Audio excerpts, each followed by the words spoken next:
మన పితరుడును అపొస్తలుడైనటువంటి పౌలు కొరింథీయులకు రాసిన మొదటి పత్రిక 2వ అధ్యాయము ప్రారంభం నుంచి 10 వచనాలు మనం ఉత్తర ప్రత్యుత్తరాలుగా చదువుదాం. అందరూ ఇందులో పార్టిసిపేట్ చేస్తారు. ప్రారంభం నుంచి అంటే 2వ అధ్యాయం ప్రారంభం నుంచి 10వ వచనం వరకు. సహోదరులారా, నేను మీ వద్దకు వచ్చినప్పుడు వాక్చాతుర్యంతో కానీ జ్ఞానాతిశయంతో కానీ దేవుని మర్మమును మీకు ప్రకటించుచూ వచ్చిన వాడను కాను. నేను యేసుక్రీస్తు అనగా సిలువ వేయబడిన యేసుక్రీస్తును తప్ప మరి దేనిని మీ మధ్య నిలుపుకుందినని నిశ్చయించుకుంటేని. మరియు బలహీనతతోనూ భయముతోనూ ఎంతో వణుకుతోనూ మీ వద్ద నుంటిని. మీ విశ్వాసము మనుషుల జ్ఞానం ఆధారం చేసుకొనక దేవుని శక్తిని ఆధారం చేసుకుని ఉండవలెనని నేను మాట్లాడిన సువార్త ప్రకటించుండు. జ్ఞానకరమైన తీయని మాటలు పరిశుద్ధాత్మయు దేవుని శక్తిని కనబరుచు దృష్టాంతంలోనే వినియోగించి తిని పరిపూర్ణులైన వారి మధ్య జ్ఞానమును బోధించుచున్నాము. అది ఈ లోక జ్ఞానము కాదు, నిరర్ధకులైపోవుచున్న ఈ లోకాధికారుల జ్ఞానమును కాదు గాని దేవుని జ్ఞానము మరుగైనదిగా బోధిస్తున్నాము. ఈ జ్ఞానము మరుగైండును.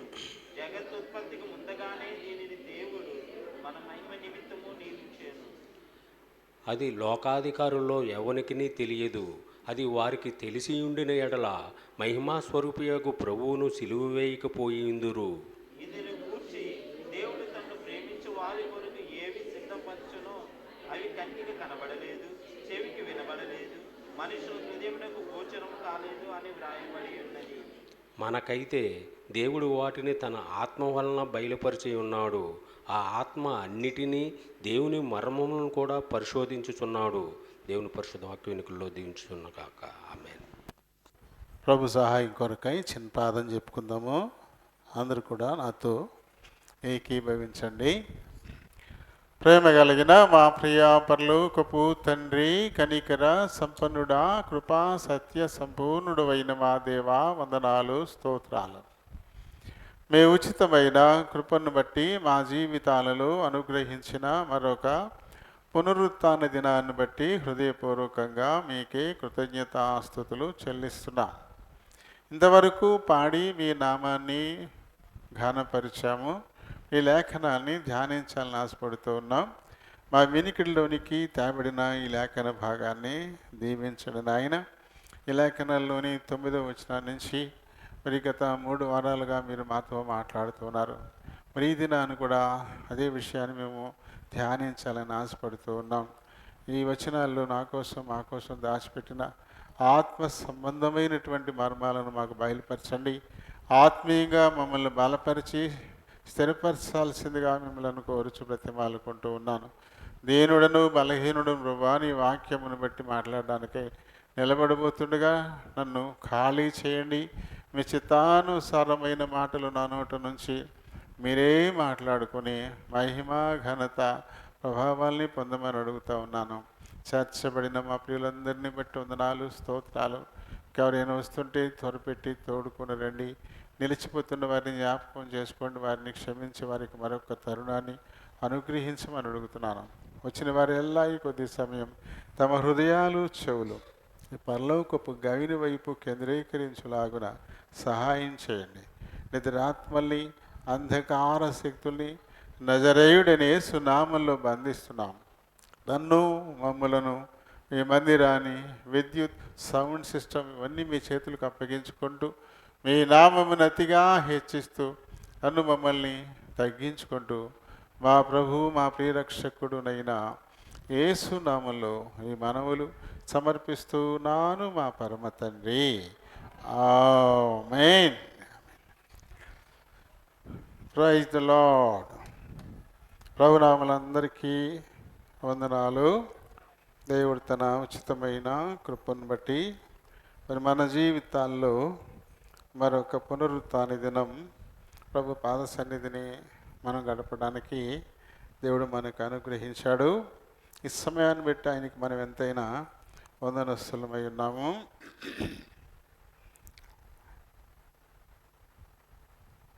9వ వచనంలో మనం దేవుడు తన్ను ప్రేమించు వారి కొరకు ఏమి సిద్ధపరిచెనో అవి కంటికి కనబడలేదు, చెవికి వినబడలేదు, మనుష్య హృదయమునకు గోచరం కాలేదు అని రాయబడి ఉంది. మనకైతే దేవుడు వాటిని తన ఆత్మ వలన బయలుపరచి ఉన్నాడు. లోకానికి, లోకస్తులకి అది బయలుపరచబడలేదు, కానీ దేవుడు మనకైతే తన ఆత్మ ద్వారా బయలుపరిచినట్లుగా మన పితరుడైనటువంటి పౌలు మరి మాట్లాడుతూ ఉన్నారు. మరి ఏమి ఆయన మన కొరకు సిద్ధపరిచారో ఆ విషయాలు మనం మరి గత 3 వారాల నుంచి మనం ధ్యానిస్తూ ఉన్నాం. మొదటిదేంటి? దేవుడు మానవాళికి ఒక రాజ్యమును సిద్ధపరిచాడు. రెండవదిగా పరలోక పట్టణంలో స్థలాన్ని సిద్ధపరిచాడు. అలాగే ఈ లోకంలో ఆయన కొరకు నమ్మకంగా పనిచేసేటువంటి వారి కొరకై ఒక మంచి జీతాన్ని ఆయన సిద్ధపరిచాడు.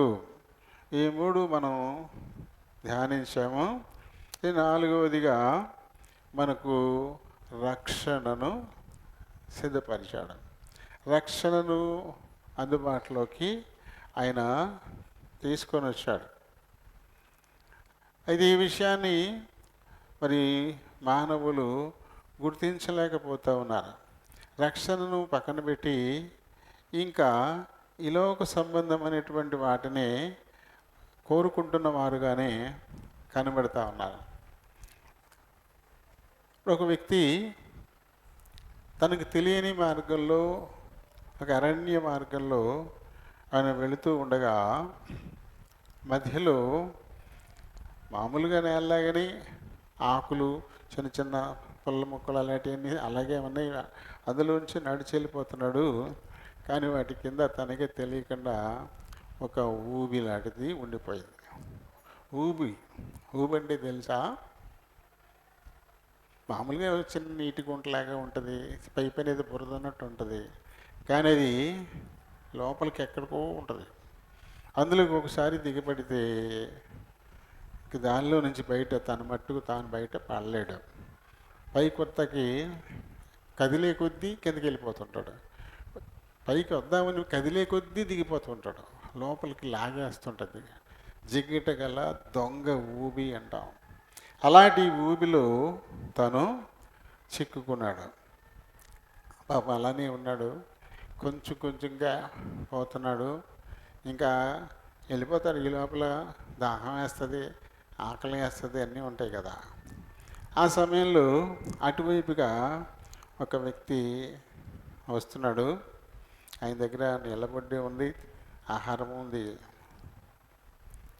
అయ్యో ఇందులో దేవుడిపోయావా అని చెప్పేసి సాయం చేయడానికి దగ్గరికి వస్తే ఇతను ఏమనాలి? ముందు ఊబిలో దిగబడ్డవాడు అడగాల్సినటువంటి, వ్యక్తపరచాల్సినటువంటి కోరిక ఏంటి? ఏం అడగాలి? గొంతుకు ఆరిపోతుంది బాబు, ఎప్పటి నుంచో ఇందులో పడున్నాను, కాస్త నీళ్ళు ఇయ్యి అని అడగాల? లేకపోతే కడుపు మాడిపోతుంది, ఆకలేసి కథ అంత నోటికి ఏమైనా తినిపించు అని అడగాల? లేకపోతే నన్ను కాస్త పైకి తీయి అని అడగాల? చెప్పండి, ఏది అడగాలి? పైకి తీయని అడగాల? లేకపోతే ముందు గొంతు తడుపోబా, చచ్చిపోతాను గొంతుకని? లేకపోతే కథ ఏమన్నా రొట్టె ముక్క తినిపించు బాబా అని అడుగుతావా? ఏది అడుగుతాం? ముందు ఆ దొంగ ఊబిలో నుంచి నన్ను బయటపడేయి బాబు, నన్ను రక్షించు, అది చచ్చిపోతాను, కూసేపటికి దిగబడిపోతాను, లోపలికి చచ్చిపోతాను అని చెప్పేసి అడుగుతామా? లేకపోతే కథ అంతా గొంతు తడుపు, కథ రొట్టె ముక్క పెట్టని అడుగుతావా? ఇప్పుడు మానవులు ఎలా ఉన్నారంటే పాపపు ఊబి, ఇది జిగట గల దొంగ ఊబిలో దిగబడిపోయి ఉన్నారు. ప్రభు తన చేయి చాచి పైకి తీద్దామనుకుంటుండే ఏమడుగుతున్నారు? నాకు కాస్త నీళ్ళు పోయి, నాకు కాస్త రొట్టె ముక్క పెట్టు, ఇవి అడుగుతున్నారు తప్ప తనని లోపలికి లాక్కుని నాశనం చేస్తున్నటువంటి ఈ ఊబిలో నుంచి బయటికి తీయమని అడగట్లేదు. చాలా ఎలా నడుచుకుంటున్నారు. అందుకని ఈ లోకం కొరకు మట్టుకే మనం దేవుని నమ్ముకుంటే మనకంటే దౌర్భాగ్యులు ఉండరు అంటాడు పౌలు గారు. ఈ లోకం అంటే శరీరాశ, ఈ లోకం అంటే నేత్రాశ, ఈ లోకం అంటే జీవ కుటుంబం. రక్షణను తీసి పక్కన పెట్టి విడిచిపెట్టి పోయేటువంటి వాటిని కోరుకుంటా ఉన్నారు. ఇవే అడుగుతున్నారు దేవుడు. ఎంతసేపు ఇవే ఇవే ఇవే ఇవే. అయినా ఆత్మీయంగా నన్ను బలపరచు, ఈ పాపాల జిగురు నన్ను వదులుతలేదు, దీని నుంచి నన్ను తప్పించు, నన్ను రక్షించు అని అడిగడానికి బదులు నాకు అదంత నీళ్ళు ఇయ్యి, తాగుతాక అసలు బొత్తిగా మంచినీళ్ళు లేవు, లేకపోతే కదా నా రొట్టె ముక్క పెట్టు, ఇవి అడుగుతున్న వారుగానే కనబడతా ఉన్నారు. అయితే దేవుడైతే రక్షణను మన కొరకు సిద్ధపరిచిన వాడుగా ఉన్నాడు. ఈ జిగిట కలిగినటువంటి పాపపు దొంగ ఊపిలో నుంచి లేపి బండ మీద మన పాదాలను నిలబెట్టడానికి ఆయన ఆశపడుతూ ఉన్నాడు. ఎప్పుడైతే చంచల హృదయులయ్యి సాతాను మాయోపాయానికి లోనైపోయి దేవుడిచ్చినటువంటి స్వేచ్ఛను వదిలేసుకొని సాతాను వశమైపోయి దాని ప్రలోభంలో పడిపోయి దేవుడు చెప్పినటువంటి మాటను నిర్లక్ష్యం చేసి తినొద్దన్న ఆ చెట్టు ఫలాన్ని తిన్నారో అప్పుడే వారు దేవుడిచ్చినటువంటి ఆ రక్షణ మైమరువు, ఆ రక్షణ వస్త్రాన్ని కోల్పోయారు.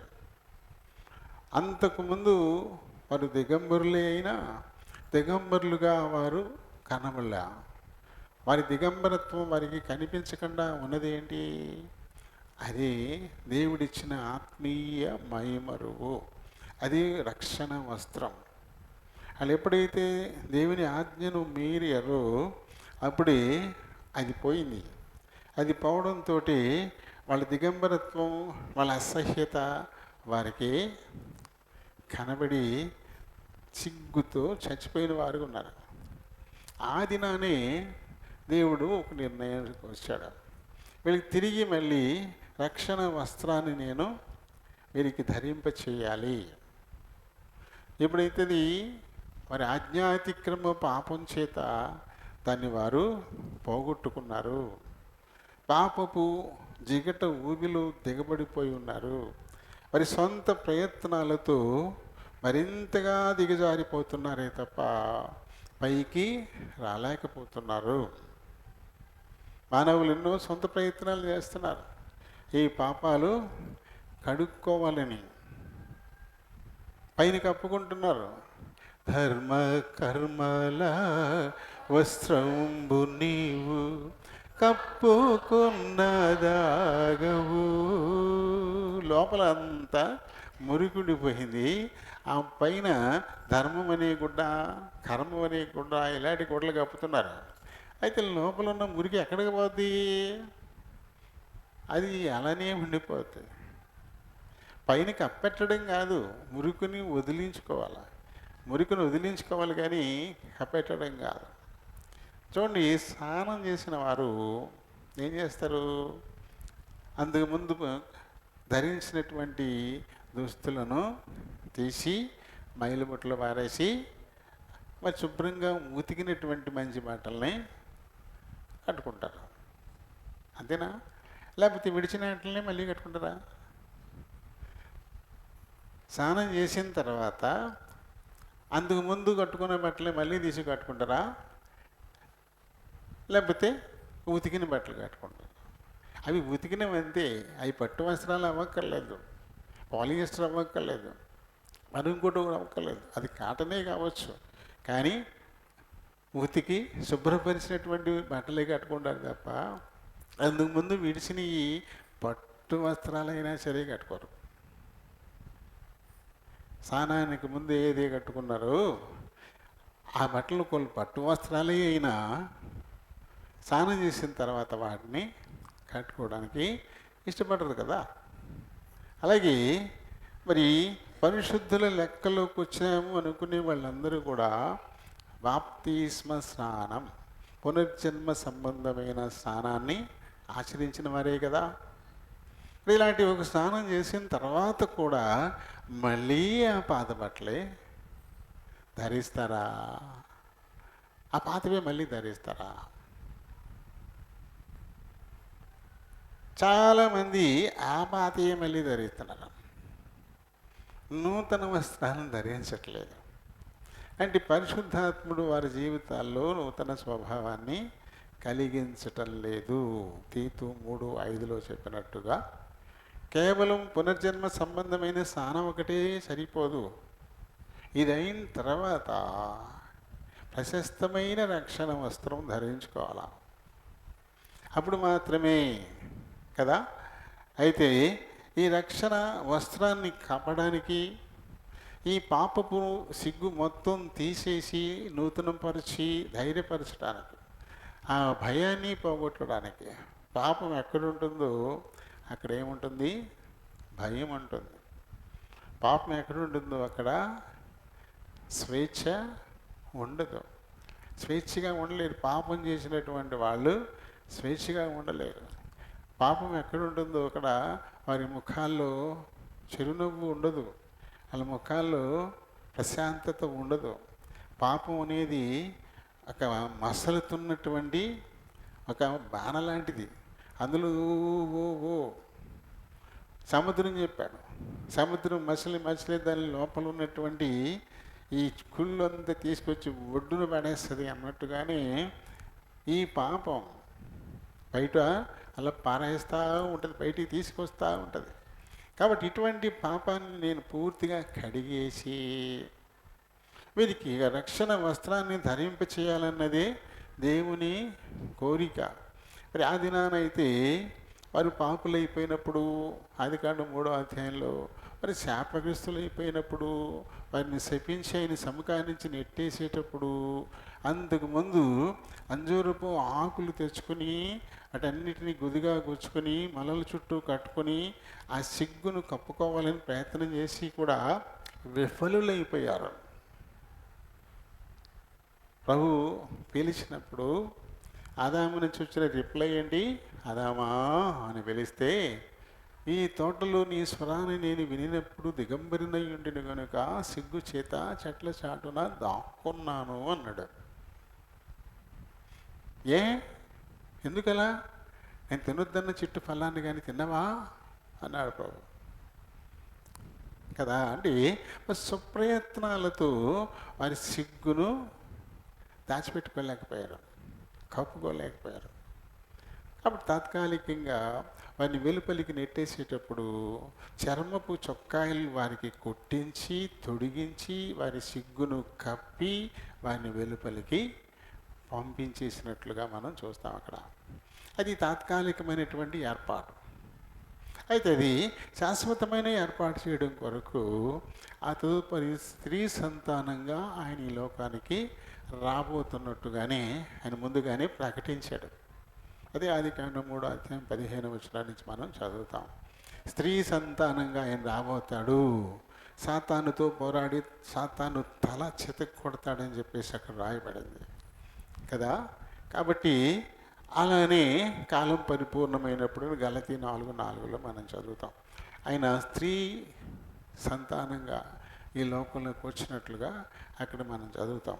ఎందుకు వచ్చాడు ఆయన అంటే, ఇప్పుడు శాశ్వతంగా వారి సిగ్గును కప్పి వారి పాపాన్ని తీసేసేటువంటి రక్షణ వస్త్రాన్ని ఇవ్వడం కోసమే ఆయన ఈ లోకంలోనికి రావడం అనేది. కాబట్టి ఆయన తెచ్చిన రక్షణ ఆయన దగ్గరే ఉంది. అది ఇందాక మనం చెప్పుకున్నట్టుగా ఆ ఊబిలో దిగబడిపోతున్న వాడి దగ్గరికి వచ్చినటువంటి వ్యక్తి అతన్ని కాపాడాలనే ఉద్దేశంతోనే ఆగాడు, లేకపోతే తన దారిని తను వెళ్ళిపోతాడు. సమీపించాడు, దగ్గరకు వచ్చాడు అంటే ఆ స్థితిని చూసి పైకి తీసి రక్షించాలనేటువంటి ఉద్దేశంతోనే ఆయన వచ్చాడు. కానీ వచ్చిన తర్వాత పైకి తీ బాబు అని అడగడానికి బదులు లేకపోతే నాకు నోట్లోకి ఏమైనా పోయి, లేకపోతే తింటాకి ఏదన్నా పెట్టు, లేదా ఎండ మండుతుంది నెత్తి మీద ఏదైనా గొడ్డగప్పు, ఇలా అంటుండే ఇలా కదా, ఇలాగే ఉండిపోతూ ఉన్నారు మనుషులు. దేవుడు తెచ్చినటువంటి రక్షణను అందుకోకుండా తాత్కాలికమైనటువంటి ఈ లోక సంబంధమైన వాటి మీదే ఆశ పెట్టుకుంటున్నారు. వాటిని గురించే అడుగుతారు. నోరు తెరిచి ప్రార్థన చేయడం మొదలెడితే ఏం ప్రార్థన చేస్తారు? ఏం ప్రార్థన చేస్తారు? ప్రభువా, నీకు ఆయాసకరమైనది ఏదైనా నా హృదయంలో ఉందేమో అది నాకు బయలుపరచు, దాన్ని నేను తీసేసుకుంటాను. ఈ రక్షణ నాకు ఎప్పటికీ సమీపంగా ఉంచు, దాన్ని వదిలిపెట్టకుండా ఉంచు. నేను ఈ లోక మాయలో పడిపోకుండా నాకు సహాయం చెయ్యి. ఎప్పుడైతే సిద్ధంగా ఉన్నాను నీ దగ్గరికి వచ్చేయడం నాకు మంచిదే అని పౌలు గారు అడుగుతామా? పౌలు గారు ఏం చెప్పాడు? ఆ మటుకు అయితే బ్రతకడం క్రీస్తే, చావు అయితే నాకు లాభం. అంటే ఇప్పటికిప్పుడు నన్ను తీసుకెళ్ళిపో, చాలా నాకు లాభం నీ దగ్గరికి వచ్చేస్తే అని అడిగాడు ఆయన. అలా స్థితిలో ఉండాలి కదా. నాకు అనిపిస్తుంది అప్పుడప్పుడు వెళ్ళిపోతే మంచిది కదా, ఎందుకు ఇంకా ఏం చేయాలి? చూసేసాం, పిల్లల్ని చూసేసాం, హ్యాపీగా ఉన్నాము, శుభ్రంగా బస్ ఎక్కి ఊరు వెళ్ళినట్టు వెళ్ళిపోతే పోయే. అంతే తప్ప కళ్ళు కనపడకుండా పోయి, పళ్ళన్నీ ఊడిపోయి, కళ్ళన్నీ ఊడిపోయి, వంగిపోయి, మూడో కర్ర పెట్టుకొని ఇంకొకడు సాయంతో నడిచి అవసరమా? ఇంకా అలాంటి బ్రతుకు ఇంకా కావాలా? కలదు. ఒకసారి ఆయన నిత్యరాజ్య వారసత్వానికే మనం సిద్ధపడ్డామని ఒక నమ్మకం మనకు వచ్చిన తర్వాత ఇంకా ఎప్పుడు వెళ్ళిపోతే అప్పుడే మంచిది. ఇంకా ఉండే కాలం వల్ల ఇబ్బంది, ప్రయాసలే కదా. ఒకవేళ అవసరమైతే మళ్ళీ సాతానుడు సాధ్యమైతే ఏర్పరచబడిన వారిని సైతము వాడు లాక్కొని పోతాడని రాయబడింది. మళ్ళీ పడిపోతామేమో. దేవుడు పౌలు అంటాడు, నన్ను ఎంతో ప్రేమించాడు నా దేవుడు, నన్ను చాలా ప్రేమించాడు. ఎందుకంటే నాకున్నటువంటి ప్రత్యక్షతలు చాలా ఎక్కువ. చనిపోయిన వారిని సైతం బ్రతికించగలిగేంత శక్తి దేవుడు నాకు ఇచ్చాడు. వీటన్నిటిని పెట్టుకుని నేను ఎక్కడికి గర్వించి అహంకరించి రక్షణలోంచి తొలగిపోతాను అని చెప్పేసి నా శరీరంలో ఒక ముళ్ళు సాతాను దూతగా ఉంచాడు అంటాడు. ఇదంటూ లేకపోతే నా దేవుణ్ణి నేను గుర్తుపెట్టుకోను, నేను అహంకరించిపోతాను. ఎందుకంటే విషసర్పం కరిచినా తనకి ఏం కాల, నోరుతో కరిచేసి చేతికి చుట్టేసుకుంది పాము. ఒక ద్వీపానికి వెళ్ళారు వాళ్ళు, వాడబద్దలైపోయి ద్వీపానికి చేరుకున్నారు. చలి కాచుకోవడానికి అన్నీ పొలాలలో పోగేసి మంటేస్తే అక్కడ చుట్టూ ఉన్నారు. ఈ లోపల ఆ కట్టెల్లో నుంచి ఒకటి వచ్చి ఈ పౌలు చేతిని కరిచేసి చేతికి చుట్టేసుకుని ఉంది. ఆ ద్వీపవాసులందరూ అనుకుంటున్నారు, చూసావా సముద్రంలో చచ్చిపోకుండా ఏదో రకంగా ఒడ్డున పడ్డాడు, అయినా సరే మరణం చూసావా, అతను చేసిన తప్పులు చూసావా ఎలా పట్టుకున్నాయో, ఇక చచ్చిపోతాడు, పడిపోతాడు. చాలా చాలా భయంకరమైన విషసర్పం ఉంటుంది. వాళ్ళకి తెలుసు, అనుభవం ఉంది, చచ్చిపోతాడు అనుకుంటున్నారు. అనుకుంటే ఆయన ఏం చేశాడు, సింపుల్గా దాన్ని ఉడపీకి అలా పడేశాడు. చూస్తున్నారు, ఇంకా పడిపోతాడు అని చూస్తున్నారు. ఇನ್ನು మామూలుగానే ఉన్నాడు. అయ్యో బాబోయ్, ఈయన మనిషి కాదు, ఈ దేవత, ఈ దేవుడు, దేవత, బాబోయ్ దేవత, విషసర్పం కరిచినా నీకేం కాలేదు అని చెప్పేసి ఇంకా అక్కడ సన్మానం చేయడానికి సిద్ధమైపోతా ఉన్నారు. అంతే కదా. అయితే మరి చూడండి, దేవుడు అయితే చాలా ప్రేమ కలిగి మనకి రక్షణను అందివ్వడానికి ఆయన వచ్చున్నాడు. దాన్ని అందుకోవడానికి బదులు ఈ లోకం వ్యామోహంలో పడిపోయే పరిస్థితి అయిపోతుంది. ఏర్పరచబడిన వారిని సైతము లేకపోతారు. అందుకని చాలా గర్వంగా చెప్పుకున్నాడు అతనికి ఉన్న శ్రమ. అంటే ఒకసారి ఆయన్ని రాళ్ళతో కొట్టేశారు, చచ్చిపోయాడు అనుకుని రాళ్ళకు కుప్పేసి వెళ్ళిపోయారు. ఆ కుప్పలోంచి లేచాడు, మళ్ళీ చచ్చిపోలా. అప్పుడు పక్కటెముకలు తగిలింది దెబ్బలంట, పక్కటెముక తగిలింది. ఇప్పుడు ఇది తిరిగింది అనుకోండి కట్టు కడతారు, పక్కటెముక ఎక్కడ కడతారు?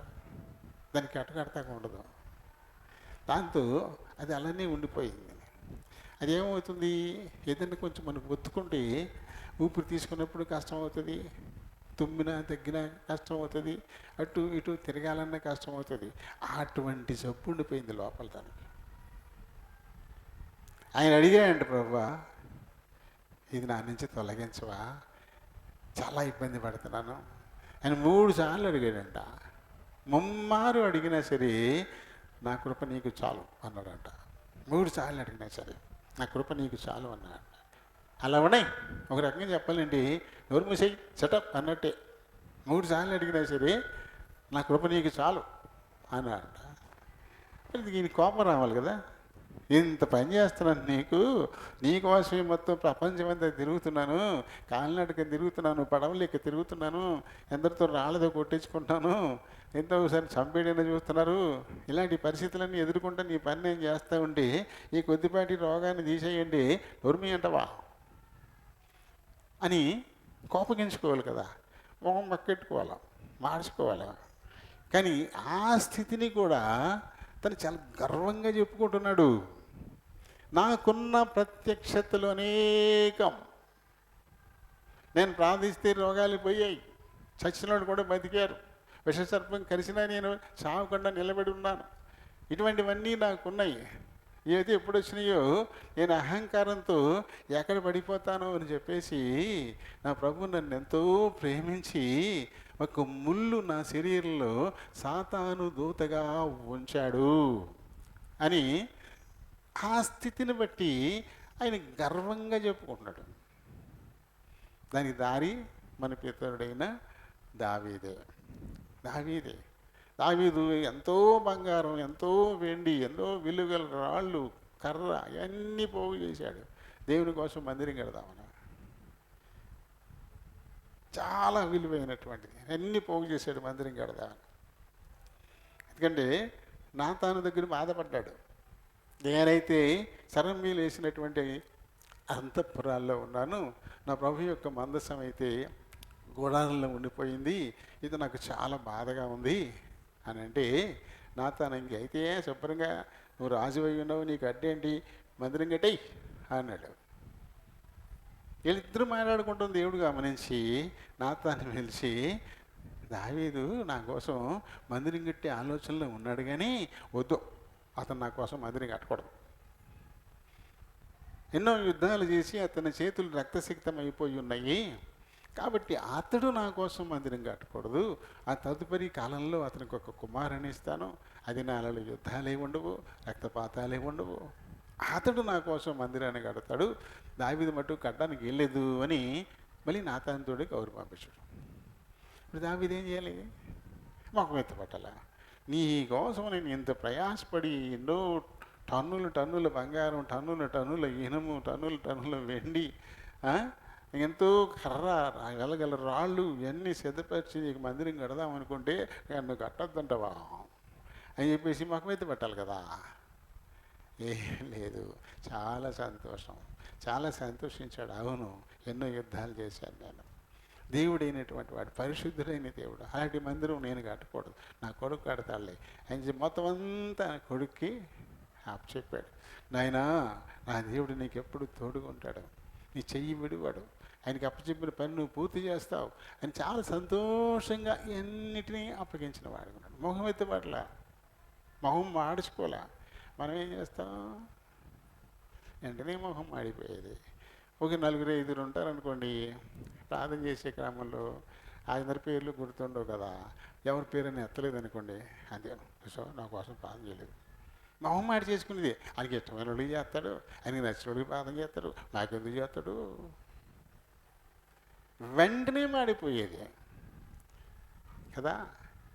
ఇది అహం, జీవపుడంబం, ఇలాంటివన్నిటినీ మనల్ని ఎప్పుడు కూడా అవి పడగొట్టడానికే చూస్తూ ఉంటాయి. సాతానుడు వీటినే వాడుకుంటూ ఉంటాడు. కాబట్టి ప్రభు యొక్క రక్షణ ఉచితంగా మన కొరకు సిద్ధం చేసి ఉంచితే దాన్ని అందుకున్న రోజున ఒక్కొక్క మెట్టు ఎక్కి నువ్వు రక్షింపబడిన తర్వాత ఎక్కడికి వెళ్తావు? ఒక ప్లాట్కి వెళ్ళిపోతావు. మెట్లు ఇలా ఉంటాయి, అక్కడ ఒక సమతలం వస్తుంది ప్లాట్, మళ్ళీ ఇక్కడి నుంచి మెట్లు వస్తాయి. ఇక్కడి నుంచి మెట్టు ఒక్కొక్కటి ఎక్కి అక్కడికి వెళ్ళిపోయిన తర్వాత నువ్వు ధైర్యంగా ఉండొచ్చు, నిశ్చింతగా ఉండొచ్చు, ఇంకా పడిపోతావనే భయం ఉండదు. ఇంకా ఈ మధ్యలో మెట్ల మీద ఉన్నప్పుడు ఎప్పుడైనా పడతావేమో అని భయం ఉండదు. అక్కడికి వెళ్ళిపోయిన తర్వాత కదా దేవుడు మనల్ని అక్కడికి చేర్చాలని ఆశపడుతున్నాడు. అక్కడ చేర్చాలని. మెట్లన్నీ ప్రమాదకరమే. ఎప్పుడు కింద నుంచి ఎక్కుతున్నావు, 1 అయిపోయింది, 2 అయిపోయింది, 3 అయిపోయింది, ఇంకా 10 మెట్లు ఉన్నాయనుకోండి, 9వ మెట్టు కాడనే నువ్వు కాలు స్లిప్ అవ్వచ్చు, నువ్వు కింద పడిపోవచ్చు. అది కూడా పైకి వెళ్ళిపోయిన తర్వాత నిశ్చింతగా ఉంటావు కదా. ఒక నిరీక్షణ స్థితి. రోమీయులకు రాసిన పత్రికలో పౌలు గారు చెప్తారు కదా, చూడండి 3:5 నుంచి, శ్రమ ఓర్పును, శ్రమ ఓర్పును, ఓర్పు పరీక్షను, పరీక్ష నిరీక్షణను కలుగుచేయనని ఎరిగి శ్రమలయ్యింది మనం అతిశయిద్దాం. శ్రమను బట్టి గర్విద్దాం. ఎందుకంట ఈ శ్రమే నిన్ను రక్షణ దాకా తీసుకెళ్తుంది. శ్రమే. అటువంటి ఒక రక్షణను మన కొరకు ప్రభువు సిద్ధం చేసిన వాడుగా ఉన్నాడు అని నశించిపోతున్నటువంటి దానిని వెదకి రక్షించడానికి, నశించిన దానిని వెదకి రక్షించడానికి. ఇందుకొరకు ఎవరు వెల చెల్లించాల్సిన అవసరత ఏమీ లేదు. దీనికోసం వెల ఎవరు చెల్లించాల్సిన అవసరత లేదు. ఇది ఉచితం. ఎఫెసీయులకు రాసిన పత్రికలో 2వ అధ్యాయంలో 5వ వచనాన్ని చదివితే, ఆయనను దేవుడు కరుణా సంపన్నుడై ఉండి మనము మన అపరాధముల చేత చచ్చిన వారమై ఉండినప్పుడు సహితము మన ఎడలను చూపిన తన మహాప్రేమ చేత మనలను క్రీస్తుతో కూడా బ్రతికించాడు. ఇది కేవలము కృపంతే. కృపచేతే రక్షింపబడ్డాడు. కృపచేతే. తన దారిని తాను పోకుండా, ఇందాక చెప్పాను, మళ్ళీ ఊపి దగ్గరికి వద్దాం. తన దారిని తాను వెళ్ళిపోకుండా ఇక్కడ దాకా దిగిపోయి ఉన్నవాడి దగ్గరికి పన్ను కట్టుకొని వచ్చాడు ఆయన. చాలా మట్టుకు చూసుకుంటూ వెళ్ళిపోతాం అంతే, ఆగం. దారంటే వెళ్తాం అనుకోండి, ఎవరైనా పడిపోయారు అనుకోండి, ఎంతమంది ఆగుతారు అక్కడ? చాలామంది వెళ్ళిపోతుంటారు. అర్జెంటు పని, చాలా అర్జెంటు పని, ఆగిందని ఇరికిపోతాం అని చెప్పేసి అర్జెంటు పని. ఈ మధ్యన అయితే ఒక దెయ్యం పట్టుకుంది ప్రతి ఊళ్ళకి. ఏంటి ఆ దెయ్యం అంటే, ఎలా పడ్డాడు, ఎన్ని దెబ్బలు తగిలాయి, ఎన్ని ఇరిగిపోయాయి, ఎంత రక్తం కారింది, ఇవన్నీ వీడియో తీసి యూట్యూబ్లో పెడతారు. అంతే తప్ప ఆ పడ్డవాడికి అది నీళ్ళు ఎవరో, ఆ పడ్డవాడికి అదంతా లెగదీయరు. పని దగ్గర అందుబాటులో ఉండే ఆసుపత్రికి కానీ తీసుకెళ్దామా అనుకోరు. సెల్ఫీలు అయిపోయినాయి. ఇప్పుడు సెల్ఫీలు తీస్తుండగానే చచ్చిపోతున్నారు కొంతమంది పాపం. 108కి ఫోన్ చేయరు. ఈ రోగాలు ఎట్టేసుకున్నాయి. దరిదాపులకి రావట్లే మనుషులు ఇప్పుడు. ఇక్కడ ఊపిలో కూరుకుపోయిన వాడి దగ్గరికి పని కట్టుకుని తనకు తానుగానే వచ్చాడు. పైకి తీద్దామని తీతే రక్షింపబడతాడు. తీయకపోతే ఇవాళ రేపు కాసేపటికి ఇంకా లోపలికి లాగేసుకుంటుంది, చచ్చిపోతాడు కదా. కాబట్టి దేవుడు అంత ప్రేమగా మనల్ని రక్షించడానికి ఆయన ఈ లోకానికి వచ్చినప్పుడు ఆయన అడిగేవన్నీ ఏంటి? మనం నాయనా ఈ పాప ఊబిలోంచి నన్ను లాగేయి, నన్ను శుభ్రంగా కడిగేసేయి. ఊబంతా అంటుకుపోయి ఉంటుంది కదా, కడిగేసేయి. ఈ మట్టి కొట్టుకుపోయిన ఈ వస్త్రాలన్నీ తీసేయి, నాకు ఒక రక్షణ వస్త్రాన్ని నాకు అనుగ్రహించు. అందుకోసమే ఆయన వచ్చాడు. అది ఆయన దగ్గరే ఉంది. దానికి బదులు ఎంతసేపు నా ఇంటిని దీవించు, నా కొడుకుని దీవించు, నా కూతురుని దీవించు, మా ఆయన్ని దీవించు, మా ఆవిడని దీవించు, అది మా గేదెని దీవించు, మా మేకని దీవించు, లేదా మా మామిడి చెట్టుని దీవించు, లేకపోతే ఇంకో మొలక చెట్టుని దీవించు, అది కాసేస్తూనే ఉండాలి కాయలు.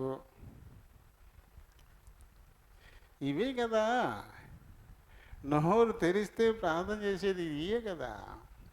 దీవెనల కోసమే అడుగుతున్నావు తప్ప రక్షణ కోసం అడగట్లా. ప్రతిరోజు మన స్థితిని మనం గుర్తెరగాలంటాం. రక్షింపబడిపోయామంటే సరిపోదు. సాధ్యమైతే ఏర్పరచబడిన వారిని సైతం ఈడ్చుకుపోవడానికి సాతానుడు చాలినవాడు. ఏ శరీరాశిలో పడేశాడు, ఏ నేత్రాశిలో పడేశాడు, ఈ జీవపుడంబం అనేటువంటి బాణం వేశాడు. ఇవి ఎక్కడైనా పడిపోయేవేమో.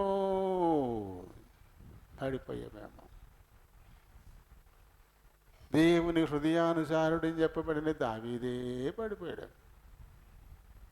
పడిపోలా? దేవుని హృదయానుసారుడని చెప్పిన దావీదే పడిపోయాడు. అవునా? దేవునితో నిరంతరము ప్రత్యక్షంగా మాట్లాడుతూ 3.5 సంవత్సరాల వర్షం కురవకుండా ఆపేసినాడు. అప్పటికప్పుడు ఆకాశం నుంచి అగ్ని కురిపించి ఆ బలిపీఠం మీద పెట్టినటువంటి ఆ ఎద్దు ఆ మాంసం మొత్తం అన్ని రాళ్ళను కూడా దహించేసేలా చేసినాడు. ఒక్క మేఘపు తొనక కూడా లేకుండా నిర్మలంగా ఉన్నటువంటి ఆకాశంలో నుంచి కుంభవర్షాన్ని కురిపించిన వాడు ఎవరైనా? ఏలియా. తాను కూడా భయపడిపోయాడు. యెజబెలు చంపేయబోతుంది బాబోయ్, తరుముతుందని చెప్పేసి ఇలాంటి వాడు కూడా వెళ్ళిపోయాడు. అంటే ఈ లోకంలో ఉన్నంతకాలం ఇలాంటివి ఎదురవుతూనే ఉంటాయి. ఎక్కడికో దూరంగా పారిపోయి ఓ బదరీ వృక్షం కింద కూర్చున్నాడు. దేవుడు తన దూతను పంపించాడు. యెహోవా దూత, ఏంటి ఏలియా ఏం చేస్తున్నావు ఇక్కడ అంటే, ఏం చేయను, మొత్తం నీ దాసులందరినీ సేవకులందరినీ కూడా యెజబెలు చంపేస్తుంది, నన్ను కూడా చంపేయాలని చూస్తుంది, అందుకని భయంతో పారిపోయి వచ్చి ఇక్కడ కూర్చున్నాను అంటాడు ఆయన. చూడండి మరి ఇలా. కాబట్టి ఇంక మనం ఏ పాటలు ప్రతిరోజు మనం చూసుకోవాలి. పొద్దున్న లేవడంతో నాయనా నీకు ఇష్టం కానిది ఏదైనా నా దగ్గర ఉందేమో, దావీదు వలె కదా. ఏ కీర్తన? 139వ కీర్తనలో చివరి అంటాడు, దేవా నన్ను పరిశోధించి నా హృదయాన్ని తెలుసుకో, నన్ను పరీక్షించి నా ఆలోచన తెలుసుకో, నీకు ఆయాసకరమైనది. ఎప్పుడు ఆయాసం వస్తుంది? బిడ్డకి పొద్దున్నే చక్కగా లేపి నీట్గా నేను కళ్ళు తోమేసి శుభ్రంగా శ్వాసం కసపిస తోమేసి అడిగి మంచి బట్టలు వేసి ఫుల్గా పౌడర్ కొట్టి అని బయటికి పంపించామనుకోండి అయ్యా. అది బయటికి వెళ్ళిన తర్వాత మనం అన్నీ చూస్తుంటాం, మంచి బట్టలు వేసాం స్నానం చేయించి, ఆడు వార ఆ మట్టి ఏమన్నా ఆ గోడని ఎలా రాసుకుంటూ వెళ్తాడు అనుకోండి. ఎలా ఉంటుంది మనకి? ఎంత ఆయాసంగా ఉంటుంది లోపల చాలా పళ్ళు పట్టపట్ట ఊరేస్తుంటాం. అక్కడ మురికి ఉంటుంది అక్కడ, ఆ గుంటలోంచి ఇలా తోగుతాడు. అది చూస్తూ ఉంటాం మనం. వాడు అలా ఆ చేష్టలన్నీ అలా ఉంటాయి. అవి వెళ్ళిపోతున్న పేడతో ఉన్న గేది తోకట్టుకుంటాడు. ఇవన్నీ చేస్తాడు అనుకోండి, మనకి ఎలా ఉంటుంది చూస్తే? ఎలా ఉంటుంది? ఏం చేద్దామని నేలకేసి కొట్టేయాలన్నది కోపం వచ్చేది. చేద్దామా? ఇదంతా లోపల ఉంటుంది ఆయాసం, లోపల ఆయాసం వచ్చేస్తుంటుంది, చాలా బాధ కలిగేస్తుంటుంది. అలా నన్ను బట్టి నీకు ఆయాసకరమైనది ఏదన్నా ఉంటే, నా ప్రవర్తన నీకు ఇబ్బంది కలిగించేది ఏదన్నా ఉంటే అని చెప్పేసి అడుగుతున్నాడు ఆయన. పరిశోధించు, నేను నీకు ఆయాసాన్ని నేను కలిగించను, నిన్ను బాధపరచను, నీ దుఃఖపరచను. ఒకవేళ పొరపాటున అలాంటిది ఏదన్నా కనపడితే నాకు చెప్పు, నాకు చూపించు అంటాడు ఆయన.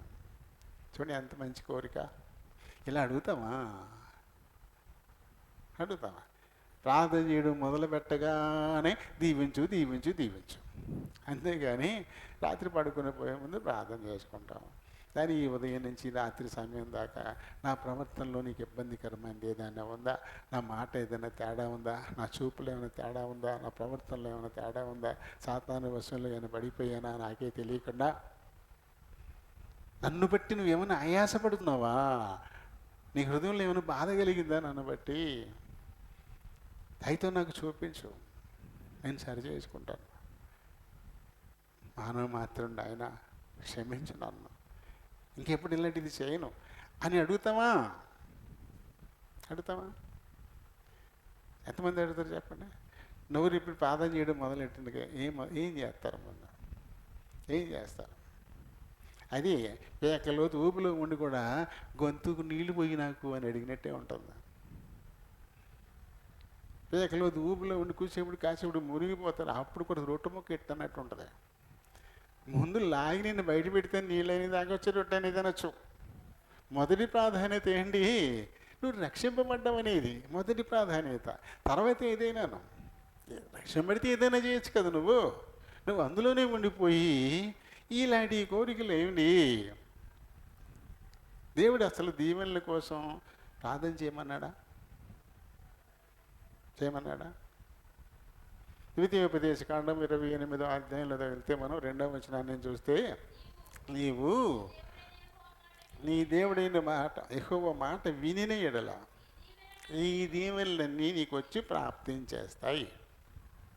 ఆయన చెప్పిందేంటి? ఆయన మాట నువ్వు విను, ఆయన చెప్పినట్టు నువ్వు చెయ్యి, చాలు. ఈ దీవెనలన్నీ నీకు ఆటోమేటిక్గా వచ్చేసి నీకు ప్రాప్తించేస్తాయి అని చెప్తే, మాట వినడం కాదు చేయాల్సింది, ముందు దీవెనలు అడుగుతాం. మాట వినడం కాదు, దీవెనలు అడుగుతాం. నువ్వు నా మాట విను చాలు, ఈ దీవెనలన్నీ నీకు ఆటోమేటిక్గా వచ్చి నీకు ప్రాప్తించేస్తాయి. మనం ఏమేమైతే ఆశిస్తామో అవన్నీ లిస్టు చెప్పేశాడు అక్కడ. అందులో మనం కోరుకుని అందులో లేకుండా ఉండేది ఏమి ఉండదు. 14వ వచనం దాకా అన్ని దీవెనలే ఉంటాయి. ఏమైతే మనం ఆశిస్తామో అన్నీ అందులో పెట్టేశాడు. నిన్ను పైగా పెడతాను, నువ్వు కింద ఉండవు, నువ్వు తలగా నియమించబడతావు, తోకగా ఉండవు, నువ్వు అప్పు ఇచ్చేవాడిగా ఉంటావు, అప్పు చెయ్యవు. ఇదే కదా, ఎందుకంటే ఏం కోరుకుంటాం మనం? ఇలాంటివన్నీ నీకు ఊరినే నేను ఇచ్చేస్తాను, నువ్వైతే నా మాట విను, నా మాట ప్రకారంగా నువ్వు నడుచుకో అని చాలా స్పష్టంగా చెబితే, అలా నడుచుకోవడానికి ప్రయాసపడతలేదు కానీ ఆశీర్వాదాలకు మట్టుకు దీవెనల కోసం మట్టుకే ప్రయాసపడతాను. ఎన్నుంటే ఏంటి? ఇవన్నీ వదిలిపెట్టిపోవాల్సిందే కదా. ఏ ఒక్కటైనా మన వెంట వచ్చుద్దా? మనకు కూడా వచ్చే ఏమైనా ఉంటాయా? ఆయన్నే వెంబడించాలి, ఆయన అడుగుజాడల్ని వెంబడించాలి, ఆయన వైపు చూస్తూ మనం ముందుకు సాగడానికే ప్రయత్నం చేయాలి. అలా వెళ్ళాలి అంటే రక్షణ వస్త్రం ఉండాలి. అది లేకుండా ఆయన మనం వెంబడించలేం, ఆయన వెంట మనం వెళ్ళలేనటువంటి పరిస్థితి. అది ఎవరెవరైతే నశించిపోతున్నారో, ఈ లోక మాయలో పడిపోయి నశించిపోతున్నారో, శరీరాశల చేత, నేత్రాశల చేత, జీవకుటుంబాల చేత చిక్కుకొని పోయి నశించిపోతున్నటువంటి వారు. అంటే మనం చాలా సమస్యల్లో పడిపోవడానికి ఇవే కారణాలు. మనం రోజు పేపర్లో చూస్తుంటాం, టీవీలు వార్తల్లో వింటుంటాం, అప్పుల బాధ తట్టుకోలేక ఆత్మహత్య చేశారు. ఎందుకైనా ఆయన అప్పులు?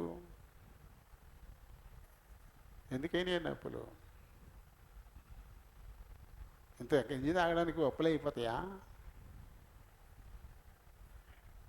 కడుపు నింపుకోవడానికి నీకు ఎక్కడ పడితే అక్కడే డబ్బులు దొరుకుతాయి, ప్రతిరోజు చేసుకోవచ్చు. కానీ అప్పులు బాధ ఎక్కువైపోయి అప్పులు తీర్చలేక ఆత్మహత్య చేసుకున్నాడు. ఎందుకలా? ఎందుకంటే శరీరాశలు, నేత్రాశలు, జీవకుటుంబాల ఈ బాణాలు తగిలేసాయి. నేను చాలా హై క్లాస్గా ఉండాలి, నేను చాలా పైగా ఉండాలి నేను. ఇప్పుడు చాలామంది పిలిచి ఇచ్చేస్తున్నారు కదా, డబ్బులు పిలిచి ఇచ్చేస్తున్నారు, ఊరికనే వచ్చేస్తున్నారు. బ్యాంక్కి వెళ్తే నానా దండాలు పడాలి. ఇప్పుడు యాప్లో డబ్బులు ఇచ్చేస్తున్నాయి, సెల్ ఫోన్లో. నీకు 3 లక్షలు శాంక్షన్ అయినాయి, నువ్వు కావాలంటే ఓకే కొట్టు అంటున్నాడు. ఇలా ఇచ్చేస్తున్నారు డబ్బులు, తెచ్చేసుకుంటున్నారు. ఎలా తిరుగుతావు తర్వాత? ఓ రకంగా ఉండట్లా. కాల్ మనీ, విజయవాడలో ఇలా ఎంతోమంది చచ్చిపోయారు. కాల్ మనీకి మళ్ళీ ఫోన్లో డబ్బులు ఇచ్చేయడం, కాల్ మనీ ఫోన్ చేసి డబ్బులు ఇచ్చేయడం. ఆ తర్వాత అది వీళ్ళు తీర్చలేని పరిస్థితులు. తీర్చలేకపోతే వాళ్ళని అనాహింసలు పెట్టడం, ఆడవాళ్ళని అయితే తీసుకెళ్ళి రోతల హౌస్లోకి తీసుకెళ్ళిపోవడం. అంత భయంకరమైన పరిస్థితులు విజయవాడ కేంద్రంగానే జరిగాయి. వచ్చేస్తుంది కదా, ఫోన్ చేసి డబ్బులు ఇచ్చేస్తున్నారు కదా అని తీసుకుంటే, బ్యాంకులు డబ్బులు ఇచ్చేస్తున్నాయి కదా అని పెద్ద ప్యాలెస్ కట్టేసుకుంటే తర్వాత తీర్చక్కర్లేదా?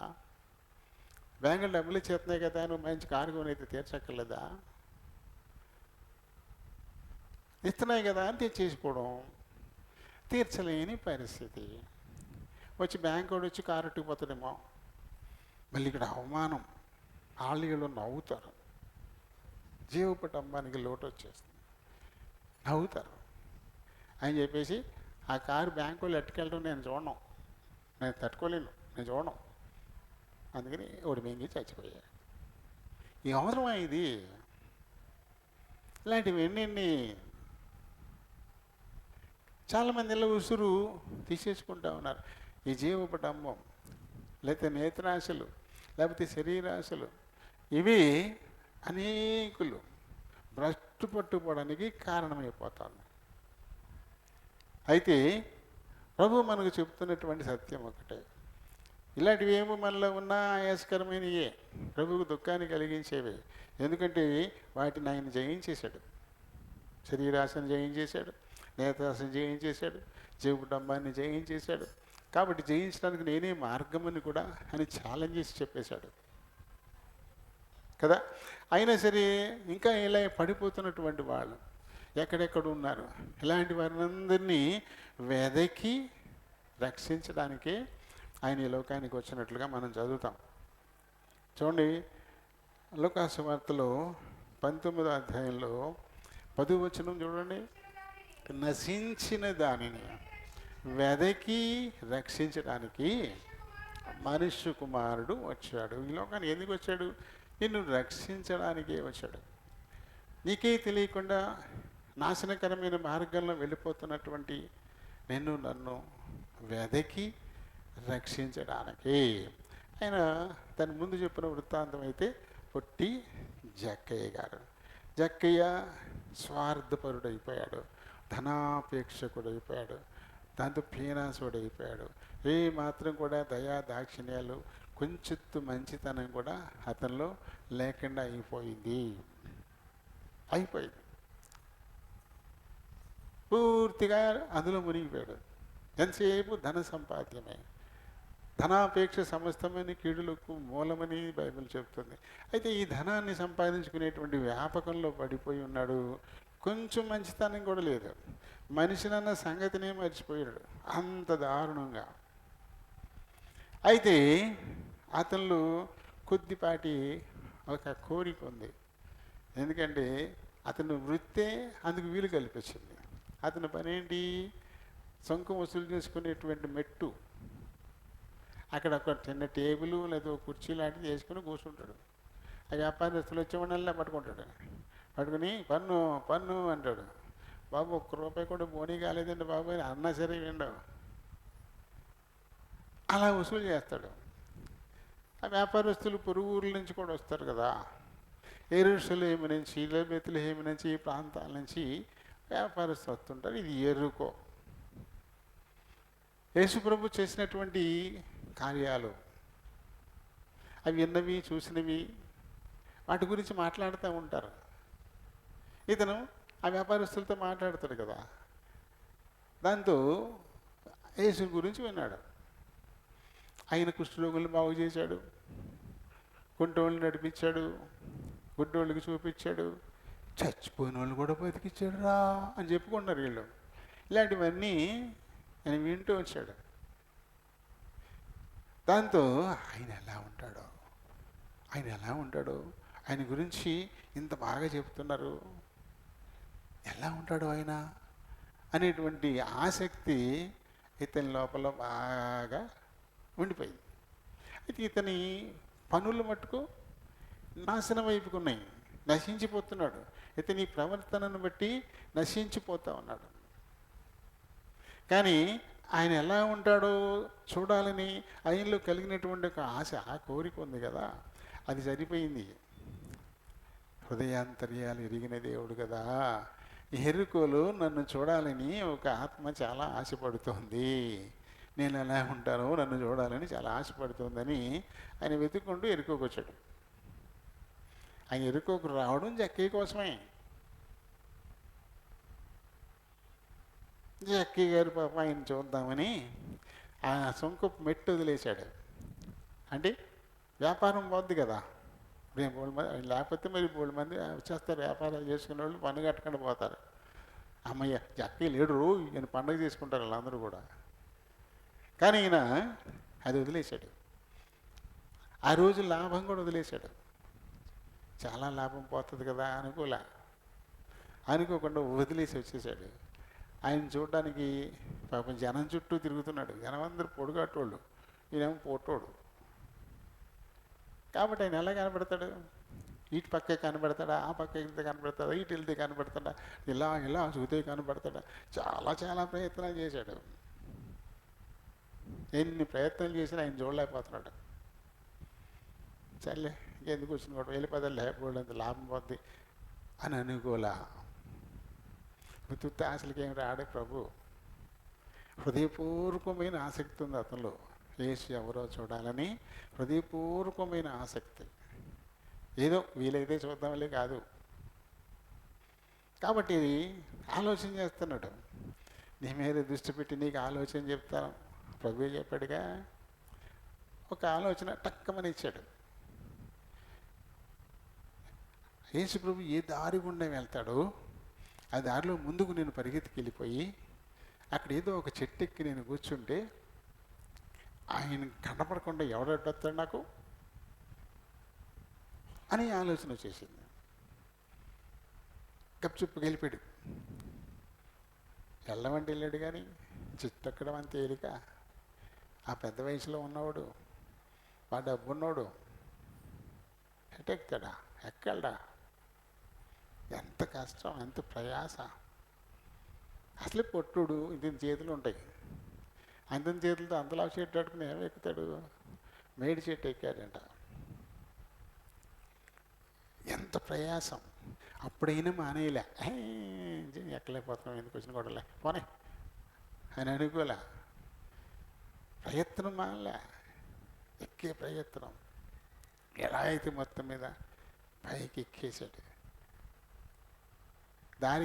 దారి మీద నుంచి ఎలా వస్తాయి కొమ్మలు, అలాంటి కొమ్మ రోడ్డు మధ్యలోకి వచ్చిన కొమ్మ ఎక్కేసి అలా ఆకులు చాటు అలా చూస్తూ ఉన్నాడు.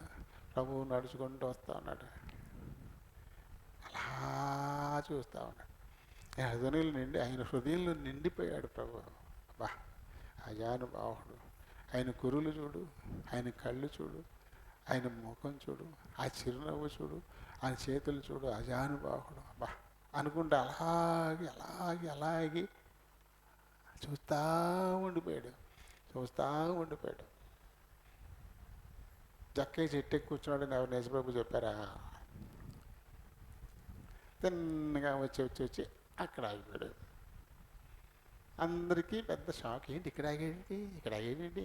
గొడవ ఆగేదేంటి? గొడవే కదా. వచ్చాడన్నా గొడవే, ఆగేటన్నా గొడవే, వెళ్తాడన్నా గొడవే. ఆగడం బాబు ఏంటి ఆగి ఇక్కడ ఆగిపోయిందండి, ఇక్కడ ఆగేదేంటి? ఒక 2 వాళ్ళు తల పైకి ఎత్తాడు. పైకి చూస్తున్నారండి అందరూ. పైన కూర్చున్నాడు జక్కయ్య గారు. జక్కయ్య పేరు ఎవరు చెప్పారు ఆయనకి? నేను ఎరుకో పట్టణస్తుడా యేసుప్రభు? కాదుగా. నేను జక్కయ్య అని ఆయనకేం తెలుసు? కాబట్టి ఈయన ఎక్కడ చూశాడు? ఆయన యెరూషలేములో ఉండగానే చూశాడు. ఎరుకోలో నన్ను చూడాలని ఆశపడుతున్న ఒక ఆత్మ ఉంది అని దాన్ని వెతుక్కుంటూ వచ్చాడు.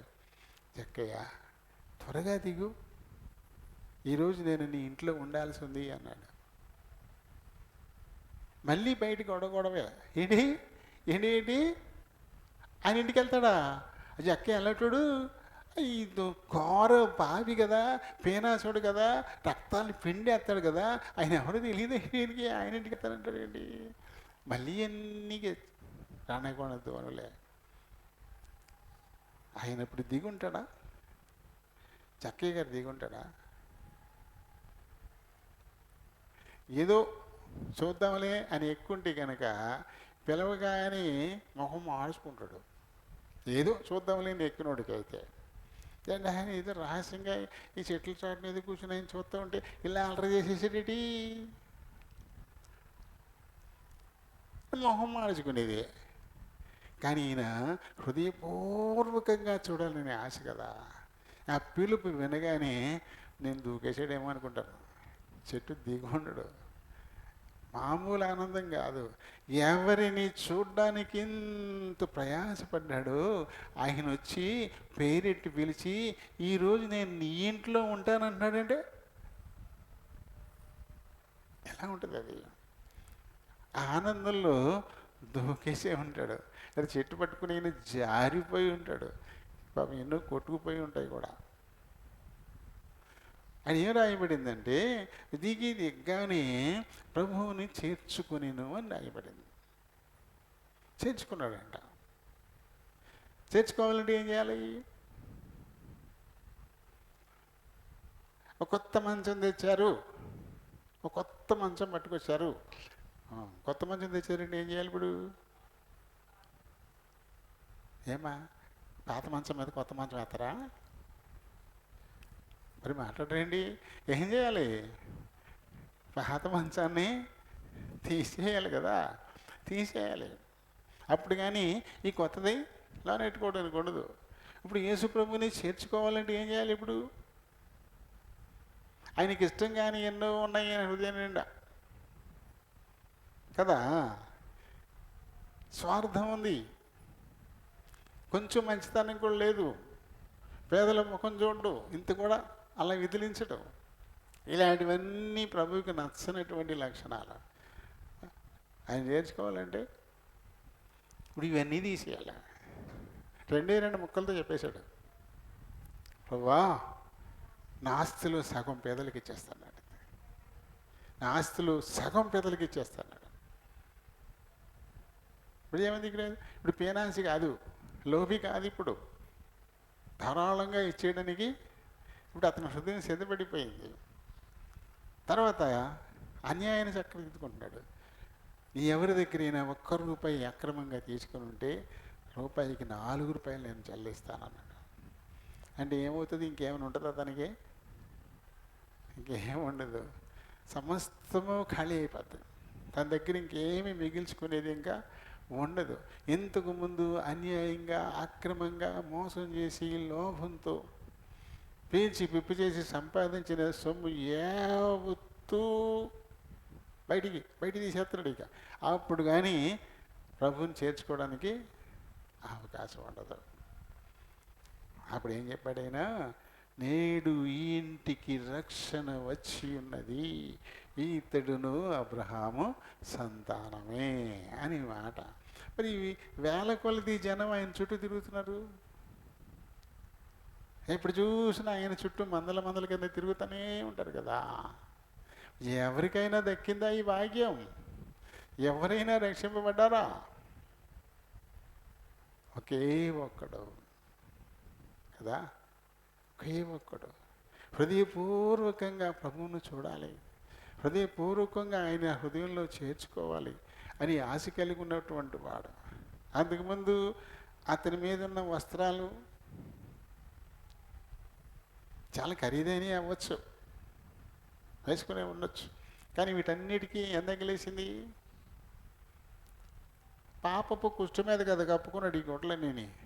పాపపు కుష్టుతో పడి చెడినా ఈ పాపిని కరుణించితివి. లోపలంతా కుష్టు, పైన పట్టు వస్త్రాలు వేసుకుంటే మాత్రం ఏముంది? ఏముంది? చివుకుపోయిన కుళ్ళు కంపొస్తాయి ఆ బట్టలు కూడా. ఆ శరీరమే వాసన వచ్చేది, కుళ్ళిపోతూ ఉంటుంది. దాని మీద పట్టు వస్త్రాలు వేస్తే కదా. అంతకుముందు అతను ఎలాంటి దుస్తులైనా వేసుకొని ఉండొచ్చు కాక, కానీ ఇప్పుడు ఏమైపోయినాయి? మొత్తం అన్నీ పోయాయి. ఇప్పుడు రక్షణ వస్త్రాన్ని దేవుడు అతనికి ఇచ్చేశాడు, రక్షణని ఇచ్చేశాడు. నేడు ఈ ఇంటికి రక్షణ వచ్చింది, ఇతడును అబ్రహాము కుమారుడే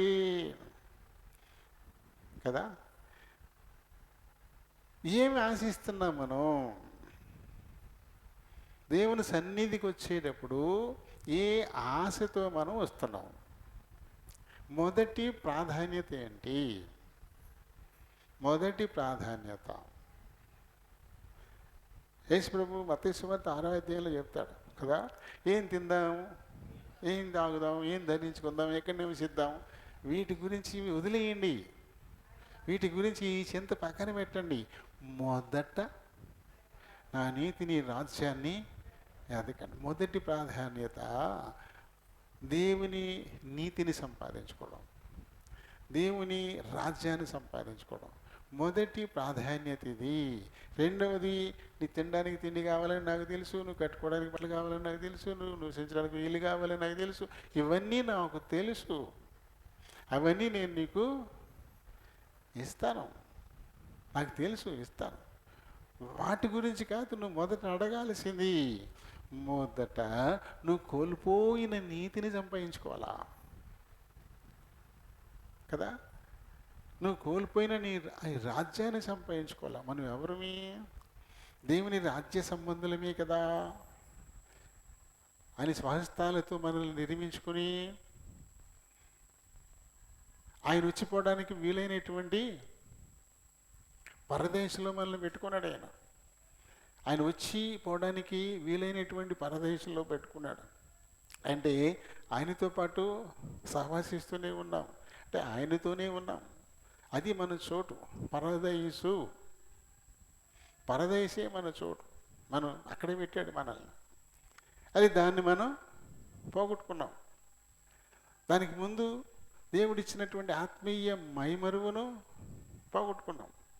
అది పోయినప్పుడే కదా వాళ్ళు దిగంబరులని తెలిసింది. ఆ రక్షణ వస్త్రాన్ని పోగొట్టుకున్నాం.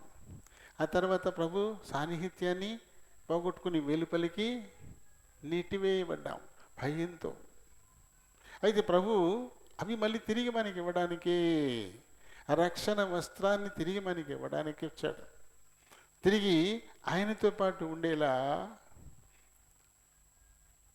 మనల్ని రక్షించుకుని మళ్ళీ ఇక్కడ సిద్ధం చేసుకుని ఆయన వెళ్ళిపోయాడు. మళ్ళీ వస్తానని చెప్పాడు. నేను మళ్ళీ వస్తాను. యోహాను సువార్త 14వ అధ్యాయంలో మనం చదువుతాం కదా, నేను మళ్ళీ వస్తాను, వచ్చి మేమున్న చోట మీరును ఉండులాగున స్థలము సిద్ధం చేయడానికి వెళుతున్నాను, నేను వచ్చి తీసుకెళ్తానని చెప్పాడు. అదే కదా. కాబట్టి ఈ రెండు మనం ఆశించాల్సిందేంటి? రక్షణను ఆశించాలి. రక్షణ అనేటువంటి ఆ మహిమరువు నాకు కావాలి, అది నాకు ఇవ్వాలి. దాన్ని నేను కోల్పోయాను. ఈ ఆధ్యాత్మిక పాపం చేయడం ద్వారానే దాన్ని నేను కోల్పోయాను.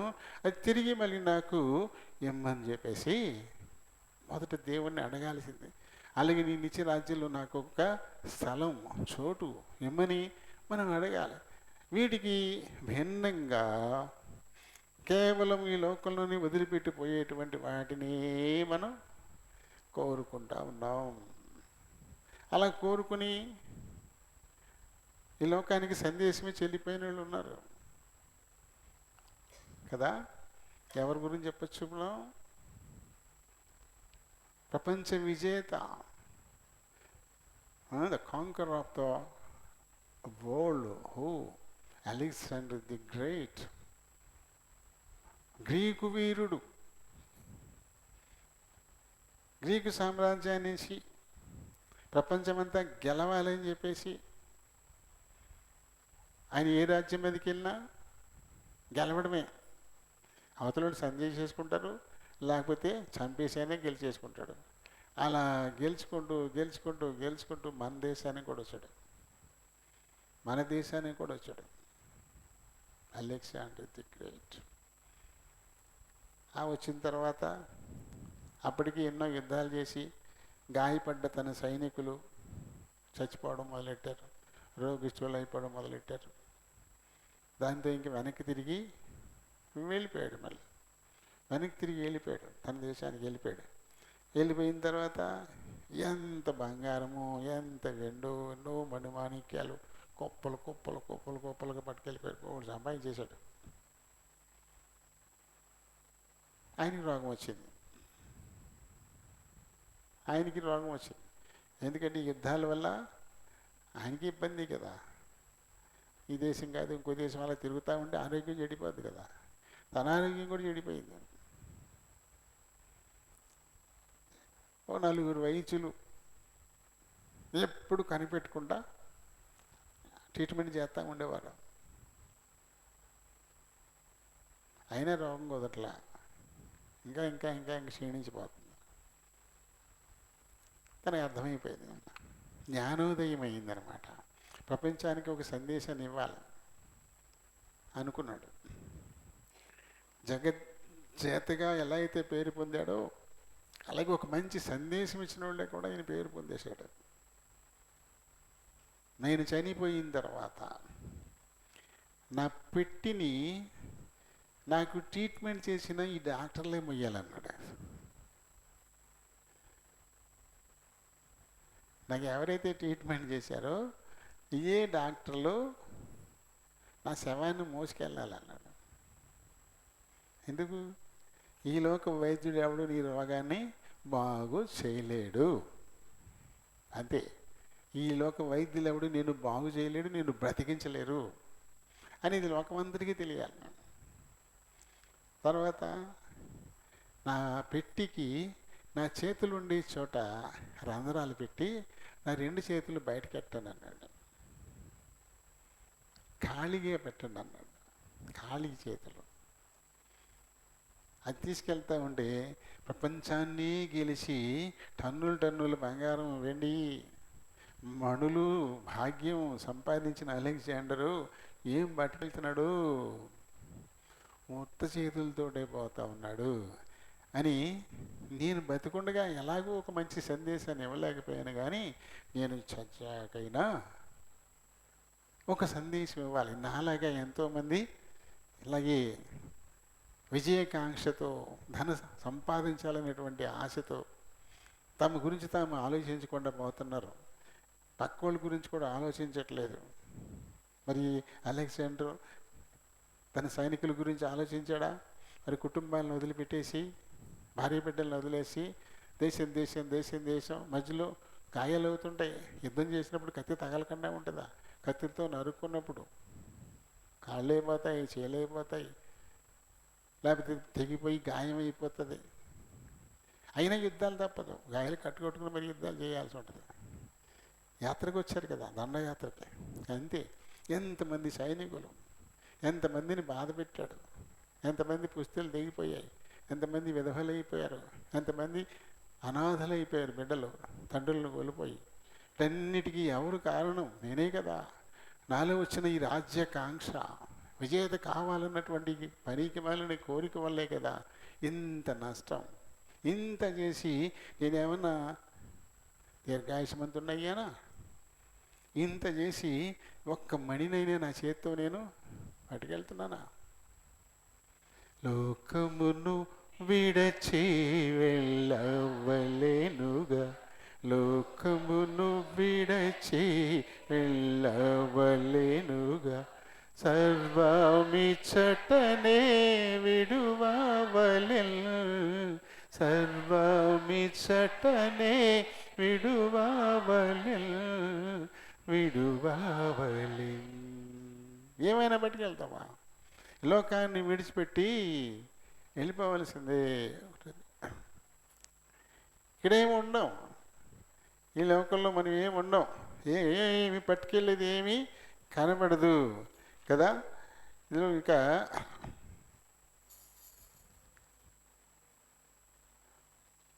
మోసం ఒక వచనం ఉంటుంది కదా, అది ఇంకో పాటలో ఉంటుందా?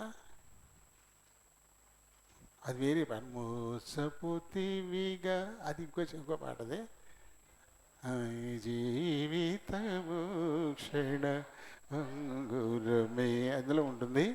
యాత్రికులము ఈ దుష్టలోకములు పాడులోకములు మనకేది లేదు. యాత్రికులము ఈ దుష్టలోకములు పాడులోకములు మనకేది లేదు. ఏ విషయమందైన గర్వించలేము, ఏ విషయమందైన గర్వించలేము, గర్వించలేము. జాగ్రత్తగానే నడుచుకొనేదము, జాగ్రత్తగానే నడుచుకొనేదము. లోకమును విడచి వెళ్ళవలెనుగా, లోకమును విడచి వెళ్ళవలెనుగా.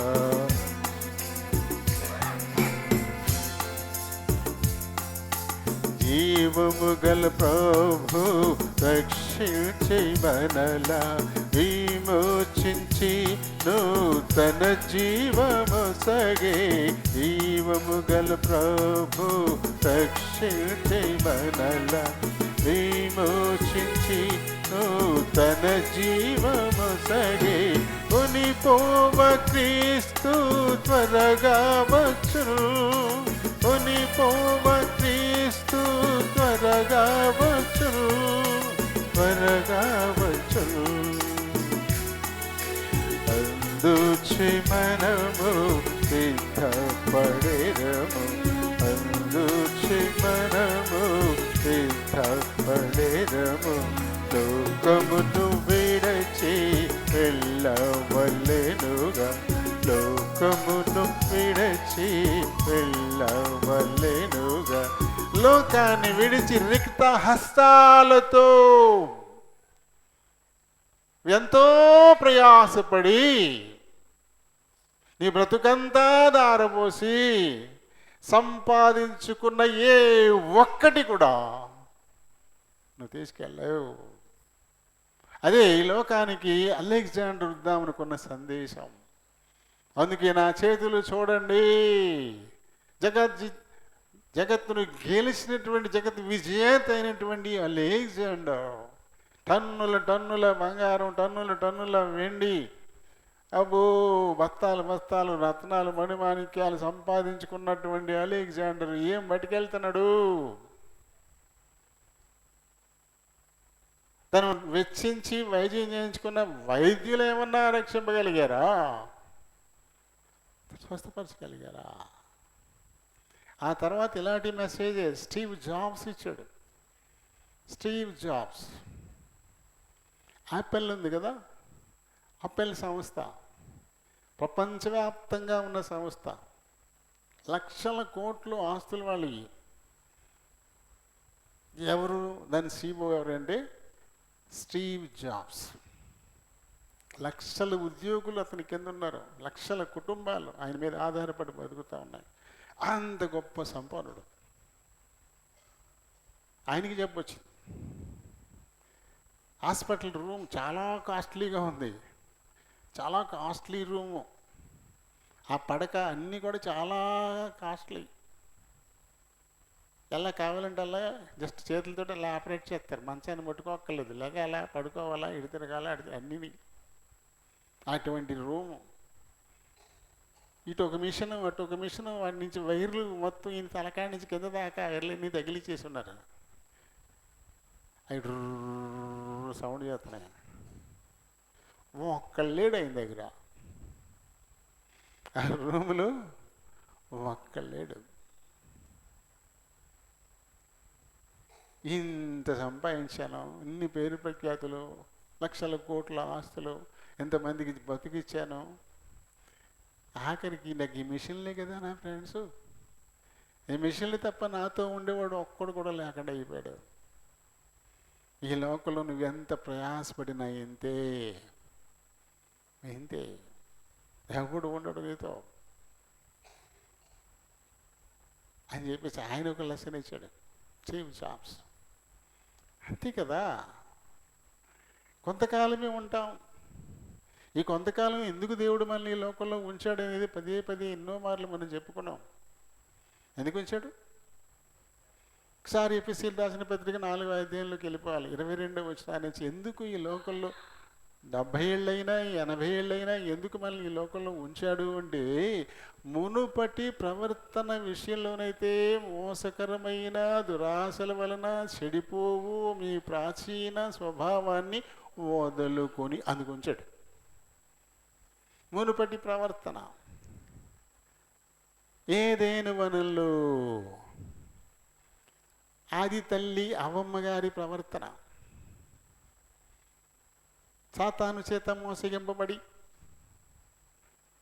ఎన్నో ఫలాలు స్వేచ్ఛగా తినమని ప్రభువు చెప్పినా వద్దని వారించిన ఒకే దాని మీద దురాశకి పోయి అది కూడా తెచ్చుకుని అది తినేసి చెడిపోయింది. చెడగొట్టిన ఆ ప్రాచీన స్వభావం, అది మోసకరమైన స్వభావం, చెడగొట్టిన స్వభావం, దురాశలతో నిండుకున్నటువంటి స్వభావం, దాన్ని వదులుకోవడానికే ఈ లోకంలో దేవుడు మనల్ని ఉంచాడు. ఆ తదుపరి విచిత్త వృత్తి యందు నూతన పరచబడిన వారై, హృదయాలోచన కొత్తది కావాలా. మన అమ్మ ఏదైతే ఆలోచన చేసిందో ఆలోచనతో ఉండగానే మనల్ని అనుకుంటూ వచ్చింది కాబట్టి అదే మనకి వారసత్వంగా వచ్చేసింది. శంకించటం, దేవుణ్ణే శంకించటం, లోకుల మాటలు వినడం. మూడో వ్యక్తి సైతానే కదా అక్కడ వచ్చింది, దాని మాట వినడం. దాని మాట విని మీరు చచ్చిపోరు, మీ కళ్ళు తెరవబడతాయి, మీరు దేవతల్లా అయిపోతారు అనేసరికల్లా తన స్వహస్తాలతో తన రూపంలో తన స్వరూపమందు నిర్మించి తన ఆత్మ నుంచి చక్కటి వనంలో అనేకమైన ఫలాలు వారికి ఊరికి స్వేచ్ఛగా ఇచ్చి హ్యాపీగా ఉండండిరా బాబు అని చెప్పేసి పెడితే అలాంటి తండ్రి ప్రేమను శంకించేసింది. అమ్మా, మా నాన్న ఎంత స్వార్థపరుడా, కడుపులో ఎంత కొల్లెట్టుకున్నాడా, ఆయన మట్టుకే దేవుడు ఉండాలా, మేము దేవతల్లా అవ్వకూడదా, మా కళ్ళు తెరవబడకూడదా, ఇవన్నీ వచ్చేసాయి.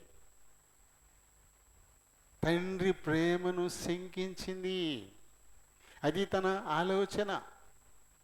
చిత్తవృత్తి అంటే హృదయానికి ఉన్న పని ఏంటి? ఆలోచించడమేగా. చిత్తం అంటే హృదయం, దానికి ఉన్న పని ఆలోచన చేయడమే. హృదయాలోచన మారాలి, అది కొత్తదవ్వాలి. అందుకుముందు ఆ హృదయాలోచన చెడ్డగా ఉంది కాబట్టి తండ్రి ప్రేమ కనపడకుండా పోయింది. నేల మంటితో నన్ను చేశాడు, తన స్వరూపం ఇచ్చాడు, తన పోలికిచ్చాడు, తన ఆత్మను కూడా మాలో ఉంచాడు. ఇది అద్భుతమైనటువంటి వనం వేసి ఎన్నో ఫలవృక్షాలు హ్యాపీగా అనుభవించండి అంటూ మమ్మల్ని ఇక్కడ పెట్టి ప్రతి చల్లపూట వచ్చి తన చేతులతో చేసుకున్నటువంటి మాతో స్నేహం చేస్తున్నాడు మా తండ్రి అనేటువంటి ఆలోచన ఉందా తనకి? లేదు. ఆ తండ్రి ఎంత స్వార్థపరుడు, ఎలాంటి కొళ్ళు పెట్టుకున్నాడు. ఆయన దేవుడికి ఉండాలా, మా కళ్ళు తెరవబడకూడదా, మేము దేవతల్లా మారకూడదా, ఇటువంటి పనికి మాలిన ఆలోచనలన్నీ వచ్చేసాయి. దాంతో చేయి చాచి తినొద్దని ఆదేశించిన చెట్టు ఫలాన్ని కోసి తినేసింది కదా. అది మీ చిత్త వృత్తి యందు నూతన పరచబడిన వారై కదా. తర్వాత నీతియు యథార్థమైన భక్తియు గలవారై. భక్తిలో నీతి తగ్గిపోతుంది, ఇప్పుడు భక్తిలో యథార్థత తగ్గిపోతుంది. వారి భక్తిలో దేవుని నీతి కనబడట్లా. స్వనీతి కనపడుతోంది, తమకు తామే నీతిమంతులు అనుకునే నీతి కనపడుతుంది తప్ప దేవుడు వారిని నీతిమంతులుగా తీర్చట్లేదు. సొంకరి పరిసయ్యుల దగ్గరికి వెళ్తే పరిసయ్యుని నీతే కనపడుతుంది, ఎక్కువ మందిలో పరిసయ్యుని నీతే కనపడుతుంది. తను తాను నీతిమంతునిగా చెప్పుకోవడం, నేను చాలా దైవభక్తుడిని చెప్పుకోవడం, ఇవే ఎక్కువైపోతా ఉన్నాయి. తగ్గింపు అనేది కనబడట్లా. కాబట్టి నీతియు యథార్థమైన భక్తియు, అటు చాలామంది భక్తి కలిగిన వారు ఉంటారు, దైవభక్తి లాభ సాధనం అనుకుంటారు, లాభం సంపాదించుకోవడానికే దైవభక్తి అనుకునేవారు అన్నమాట. ఇలాంటి భక్తి ఎక్కువైపోతుంది. యథార్థత లోపిస్తోంది, ఇప్పుడు యథార్థత లోపిస్తోంది. కాబట్టి నీతియు యథార్థమైన భక్తు గలవారై, ఆఖరికి ఒకటే మాట చెప్పాడు. ఇక దేవుడు ఎలా నిన్ను సృష్టించాడు? ఆదికాండం 1వ అధ్యాయంలో 26 నుంచి మనం చదువుతాం కదా. ఆయన మన పోలిక చొప్పున మన స్వరూపమందు నరులను చేయుదము అంటూ దేవుడు తన పోలికే ఇచ్చాడు, తన స్వరూపమే ఇచ్చాడు, తన ఆత్మను కూడా ఉంచాడు. మళ్ళీ తిరిగి ఆ రూపుకు మనం మారాలి. ఈ లోకంలో మనల్ని ఉంచింది ఎందుకు? దీన్ని తీసి పక్కన పెట్టేస్తున్నాం. దీన్ని పక్కన పెట్టేసుకుని ఈ లోకంలో సంపాదించుకోవడానికి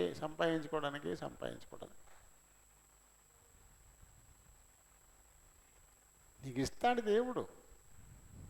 దాని మీదే నువ్వు ఆధారపడి అదే కావాలని నువ్వేం కోరుకోక్కర్లా. నువ్వు యథార్థంగా నువ్వు ముందుకెళ్ళు. ఆయన శ్రీమంతుడైన దేవుడు, ఆయన హృదయానుసారుడైన దావీదు ఏమైనా పేదోడా? ఆయన ఏది నమ్మిక ఉంచి యథార్థంగా ముందుకెళ్ళిన యోబు ఏమన్నా పేదోడా? ఆయన ఏది భయభక్తులు గలవారు ఏమైనా పేదవాళ్ళుగా ఉన్నారా? ఆయన శ్రీమంతుడైతే ఆయన పిల్లలు శ్రీమంతులే.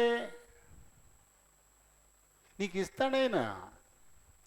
ఆయన్ని కాదనుకుని నువ్వు సంపాదించుకోవాలనుకుంటావే, అదే ప్రమాదకరం. ఆయన కాదనుకుని సంపాదించుకోవడం. ఇస్తాడు నీకు. నేనేమి పేదవాడిగా ఉంచుడు దేవుడు. నేను చిన్నవాడుగా ఉన్నాను, ఇప్పుడు ముసలివాడిని అయిపోయాను. అంటే ఎంతోమందిని చూశాను. ఆయన ఎందుకు భయభక్తులు గలవారు బిచ్చమెత్తుకోవడం నేను చూడలే అన్నాడు దావీదు. అలా ఎందుకుంటారు? అలా ఎందుకు ఉంచుతాడు? నీ హోదాకు తగ్గట్టుగా నీ బిడ్డ ఉండాలనుకోవా నువ్వు? ఇంతోడికి బూట్లు ఎత్తావు ఎందుకు అని నడుతాడాను? ఎంతోడికి ఎందుకు బూట్లు ఎత్తావు నడుతాడు? ఎత్తుకుని తిప్పాలి, కానీ వాడి కాళ్ళకి బూట్లు ఎందుకు ఎత్తావు? అలా ఉంచాలనుకుంటున్నావు నీ బిడ్డ, అలా ఉంచాలనుకుంటున్నావు. అవునే కదా? చెప్పులు ఎవరికి నడిచేవాళ్ళుగా ఎత్తుకునేవాళ్ళుగా? నడిచేవాడికి కదా చెప్పులు. నడిచేవాడికి చూసేయాలి, చెప్పులు వేయాలి. కానీ ఆడు నడవటం కూడా రాదాడికి, నుంచోవడం కూడా తెలియదు, ఆడు కాళ్ళకి బూట్లు వేస్తాం. అది నీ ప్రేమ. నీ బిడ్డను అలా ఉంచాలని ఆశపడతా ఉన్నావు. మనం మంచోళ్ళమా అంటే మంచోళ్ళమేం కాదు. మంచోళ్ళు కానీ మనమే మన పిల్లల్ని ఈ రకంగా చూస్తున్నప్పుడు మంచివాడైన దేవుడు ఆయన పిల్లల్ని ఎంత బాగా చూస్తాడు చూడా. కాబట్టి ఆయన పిల్లలు అవ్వడానికి మనం ప్రయత్నం చేయాలి. ఆయన పిల్లలు అవ్వడానికి యోహాను 1:12 వెళ్ళాలి. తన్నెందరు అంగీకరించిరు అనగా తన నామం ముందు విశ్వాసం ఉంచిన వారందరికీ దేవుని పిల్లలు అవ్వడానికి ఆయన అధికారం ఇచ్చేశారంట. నువ్వు ఆయన పిల్లవై చూడు, ఆయనవన్నీ నీవే. హృదయపూర్వకంగా ఆయన అంగీకరించు, ఆయన నామం ముందు విశ్వాసం ఉంచు. ఇదిగో నీ కొరకు ఆయన రక్షణ సిద్ధం చేశాడు. ఆల్రెడీ ఒక రాజ్యం సిద్ధం చేశాడు. ఆ రాజ్యంలో నీకు స్థలం సిద్ధం చేశాడు. తర్వాత నీకు ఒక మంచి పొజిషన్, ఒక జీతం. ఇప్పుడు ఈ లోకంలో వాళ్ళు ఏ స్థాయి వారని నిర్ణయించడానికి ఏంటి లెక్క? ఇప్పుడు అబ్బాయి ఉన్నాడమ్మా పలానా చోట ఉద్యోగం చేస్తున్నాడా, చూడు పిల్లకి ఏమైనా పనికొత్తడేమో అంటే ఎంత జీతం? ముందు అది అడుగుతాం. ఎందుకంటే ఇప్పుడు జీతమే ఆయన స్థాయిని నిర్ణయించేది. ఆ జీతమే కదా ఆయన స్థాయి నిర్ణయించేది. ఆయన ఒక 20,000 వస్తున్నాయి, 20,000 అవి 20,000 మనకు వస్తాయి, వదిలే, మనకు కుదరదు. ఇది మాట్లాడము ఇంకా. ఆ జీతమే వాళ్ళ స్థాయి నిర్ణయించేది కదా. అలాగే ఇప్పుడు మనం ఎంత ఆధ్యాత్మికంగా దేవుని నిత్యరాజ్య వారసత్వంలో అక్కడ కూడా మనకి ప్లేసులు ఉంటాయంట. ఉట్టు రక్షింపబడ్డం ఒకటి కాదు, రక్షింపబడ్డం ఉచితమది, ఊరినే రక్షణ వచ్చేస్తుంది, దానికోసమే చేయక్కల్లా. అయితే అక్కడ మళ్ళీ ఆ తండ్రి ఏంటి అనేక నివాసములు కలవని చెప్పాడు. అంటే చాలా రకాలైన నివాసాలు ఉన్నాయని. ఇప్పుడు ఈ లోకంలో ఎన్ని రకాల నివాసాలు ఉంటాయి? చుట్టూ గుడిచి ఉంటుంది, తాటాకుతోటి 2 గదులు కట్టుకొని ఇల్లు ఉంటుంది, అది కాదని చిన్న పెంకిటిల్లు ఉంటుంది, రేకుల షెడ్ ఉంటుంది, లేదా బోర్డు డాబా ఉంటుంది, లేదా కొంచెం మేడ ఉంటుంది, లేదా డూప్లెక్స్ ఉంటుంది, ఇంకా ఇంకా ఎన్ని రకాలు ఉన్నాయి. ఏను ప్యాలెస్లు ఉంటాయి, ఎన్ని రకాలు ఉంటాయి. మన 4 సెంట్లో ఇల్లు కట్టుకోవడానికి మనం గజగజలు ఆడిపోతుంటాం. కానీ 4-5 ఎకరాలు సరిపోవట్లేదు ఇల్లు కట్టుకోవడానికి. ఇప్పుడు ఇల్లు కట్టుకోవడానికి 4 ఎకరాలు, 5 ఎకరాలు 10 సెంట్లు కొన్నారంటే అమరావతిలో ఒక ఆయన ఇల్లు కట్టుకోవడానికి. మనకు ఒక 5 సెంట్లు ఉంటే గగనమే ఇల్లు కట్టుకోవడానికి. ఈ సరిపోట్ల ఇలాంటి ఎన్నెన్నో రకాలైన నివాసాలు. ఈ రకరకాల నివాసాలు నీకోసం నా కోసమే దేవుడు సిద్ధం చేశాడు. నేను అందుకే వెళ్తున్నాను. నీకోసం ఏంటి? నీ జీతం ఎంత? నువ్వు ఎంత బాగా పనిచేస్తున్నావు అంటే కింది స్థాయి ఉద్యోగి తక్కువ ఉంటుంది జీతం, పై స్థాయి ఉద్యోగికి చాలా ఎక్కువ ఉంటుంది జీతం. నెలకి ₹1,00,00,000 జీతం తీసుకునేవాడు కూడా ఉన్నారు. ఒక నెలకి ₹1,00,00,000 జీతం తీసుకునేవాడు కూడా ఉన్నారు. అది ఎక్కడ ఉంటాడు? ఆయన కారు ఎలా ఉంటుంది? ఆయన ఉండే ఇల్లు ఎలా ఉంటుంది? ఓ 10,000 జీతం తీసుకున్నాడు పరిస్థితి ఏంటి? ఏదో చిన్న గది, కిర్రికిర్రిమని ఒక సైకిల్, మోటార్ సైకిల్ కూడా ఉండదు. 10,000తో ఏం మోటార్ సైకిల్ ఎక్కడ మెయింటైన్ చేస్తాడు? అంతే కదా. ఇలా రకరకాల. అలాగే పరలోకంలో కూడా ఎన్నో అనేక నివాసాలు ఉన్నాయంట. మనకి నమ్మాలి ఖచ్చితంగా మనం. ఎందుకంటే దానియేలు 12:3 కూడా చెప్పారు. అక్కడ కూడా అక్కడ ఏ స్థితులు ఉంటాయి చూడండి. ముగించేద్దాం. బుద్ధిమంతులైతే ఆకాశ మండలంలోని జ్యోతులను పోలిన వారై ప్రకాశిస్తారు. నీతి మార్గమును అనుసరించి నడుచుకున్నట్లు ఎవరు అనేకులను తిప్పుతారో వారి నక్షత్రాల వలె. చూడండి ఎటువంటి ఇస్తారండి.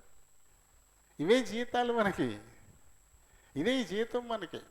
మనకి ఏమి సిద్ధం చేశాడు దేవుడు అక్కడ, ఏ స్థితిలో మనం ఉన్నాం. నీకైతే ఖచ్చితంగా ఒక మంచి జీతం ఉంది, అది మంచిది కావాలి. చాలా మంచి జీతాన్ని నేను సంపాదించుకోవాలని ఈ లోకంలో ఉన్నంతకాలం మనం ప్రయాసపడాల. దీనిని బట్టి మన స్థితి ఒక మంచి జీతం రక్షణ సిద్ధం పరిచాడు. మనకు మంచి జీతాన్ని కూడా ఆయన సిద్ధం చేసిన వాడుగా ఉన్నాడు. కాబట్టి ఈ లోకం విడిచిపెట్టి పోయే లోపల వెనజులాలో భూమి 2 సార్లు కంపించింది. అక్కడంట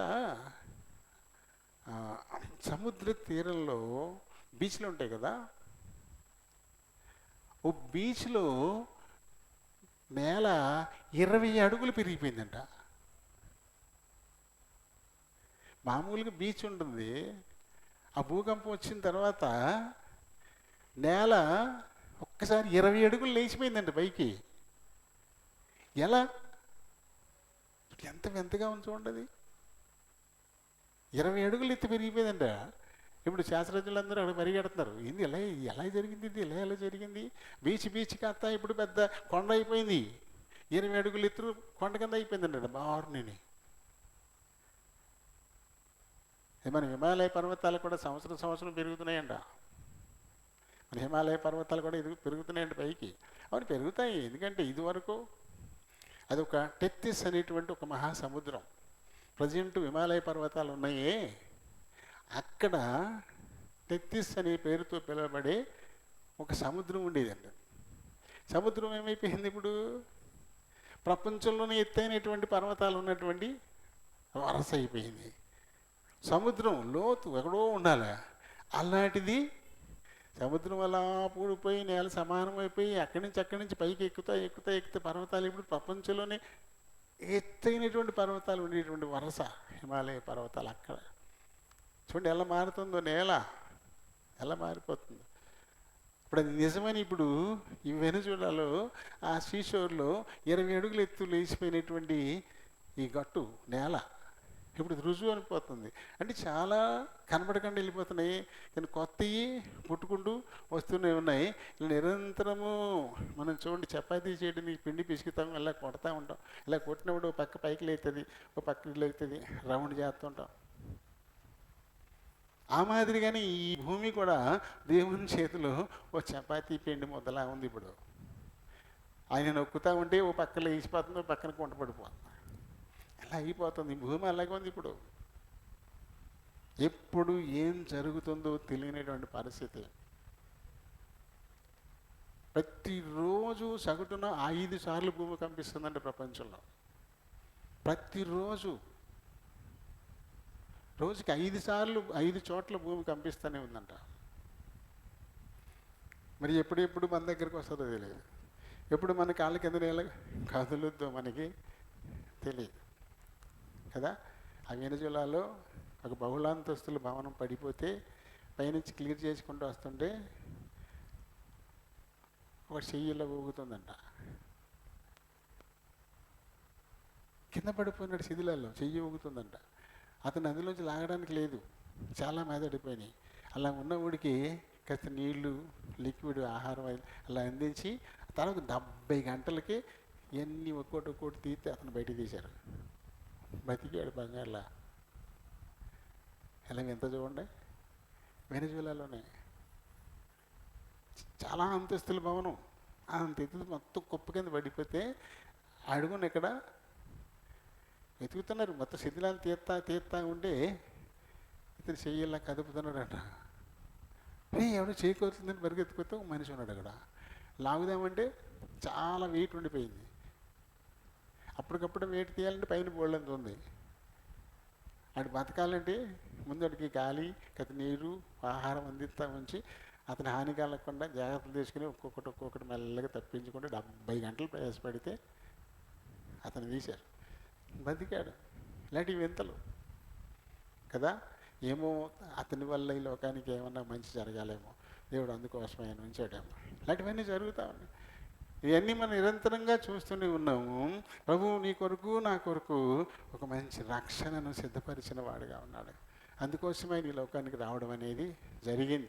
కాబట్టి ఈ రక్షణను అపేక్షించాలి. ఆ ఊబిలో నుంచి నన్ను పైకి తీసేయి, నన్ను రక్షించు అని కోరుకోవాలి తప్ప, నేను ఊబిలోనే ఉంటాను, నా నోటికి కథ నీళ్ళు ఇయ్యి, నాకు నోటికి కథ రొట్టి ఇయ్యి, నెత్తి మీద ఎండుతుంది కదా గొడుగయ్యి, నువ్వు మునిగిపోవడం ఖాయం, నాశనం అయిపోవడం ఖాయం. కాబట్టి ఇప్పుడైనా మనం తెలివిగా నడుచుకోవాలా. దేవుడు ఉచితంగా ఇస్తున్నటువంటి రక్షణ అది ఇవ్వడానికే వచ్చాడు, బయలుపరుస్తున్నాడు. నేను ఎందుకు ఈ లోకానికి వచ్చాను? నీకు రక్షణ సిద్ధం చేయడానికి వచ్చాను. ఈ విషయాన్ని గమనించాల్సిన వారంగా మనం ఉన్నాం. రోజులు గడిచిపోతా ఉన్నాయి. కొత్త సంవత్సరం మొన్నే వచ్చింది అనుకున్నాం, సగం వెళ్ళిపోయింది. ఇది 7వ మాసంలోకి వచ్చేసాం. ఇంకెంత చూస్తూ ఉండగా 3/4 అయిపోద్ది, చూస్తున్నాం మొత్తం సంవత్సరం అయిపోద్ది. చాలా వేగంగా కాలం నడుస్తుంది. మన కళ్ళ ఎదురుకుంటేనే పిల్లలు పెరిగిపోతున్నారు. ఇవాళ బళ్ళు వేసామన్నారు, రేపు పొద్దున్న హై స్కూల్కి వెళ్ళిపోతున్నారు, హై స్కూల్కి వెళ్ళి కాలేజీకి వెళ్ళిపోతున్నారు, పెళ్లి చేసి వెళ్ళిపోతుంది. మన అలా చూస్తూ ఉండగా చూడండి, మరి నాన్నగారు వెళ్ళిపోయి అప్పుడు 22 సంవత్సరాలు అయిపోయింది.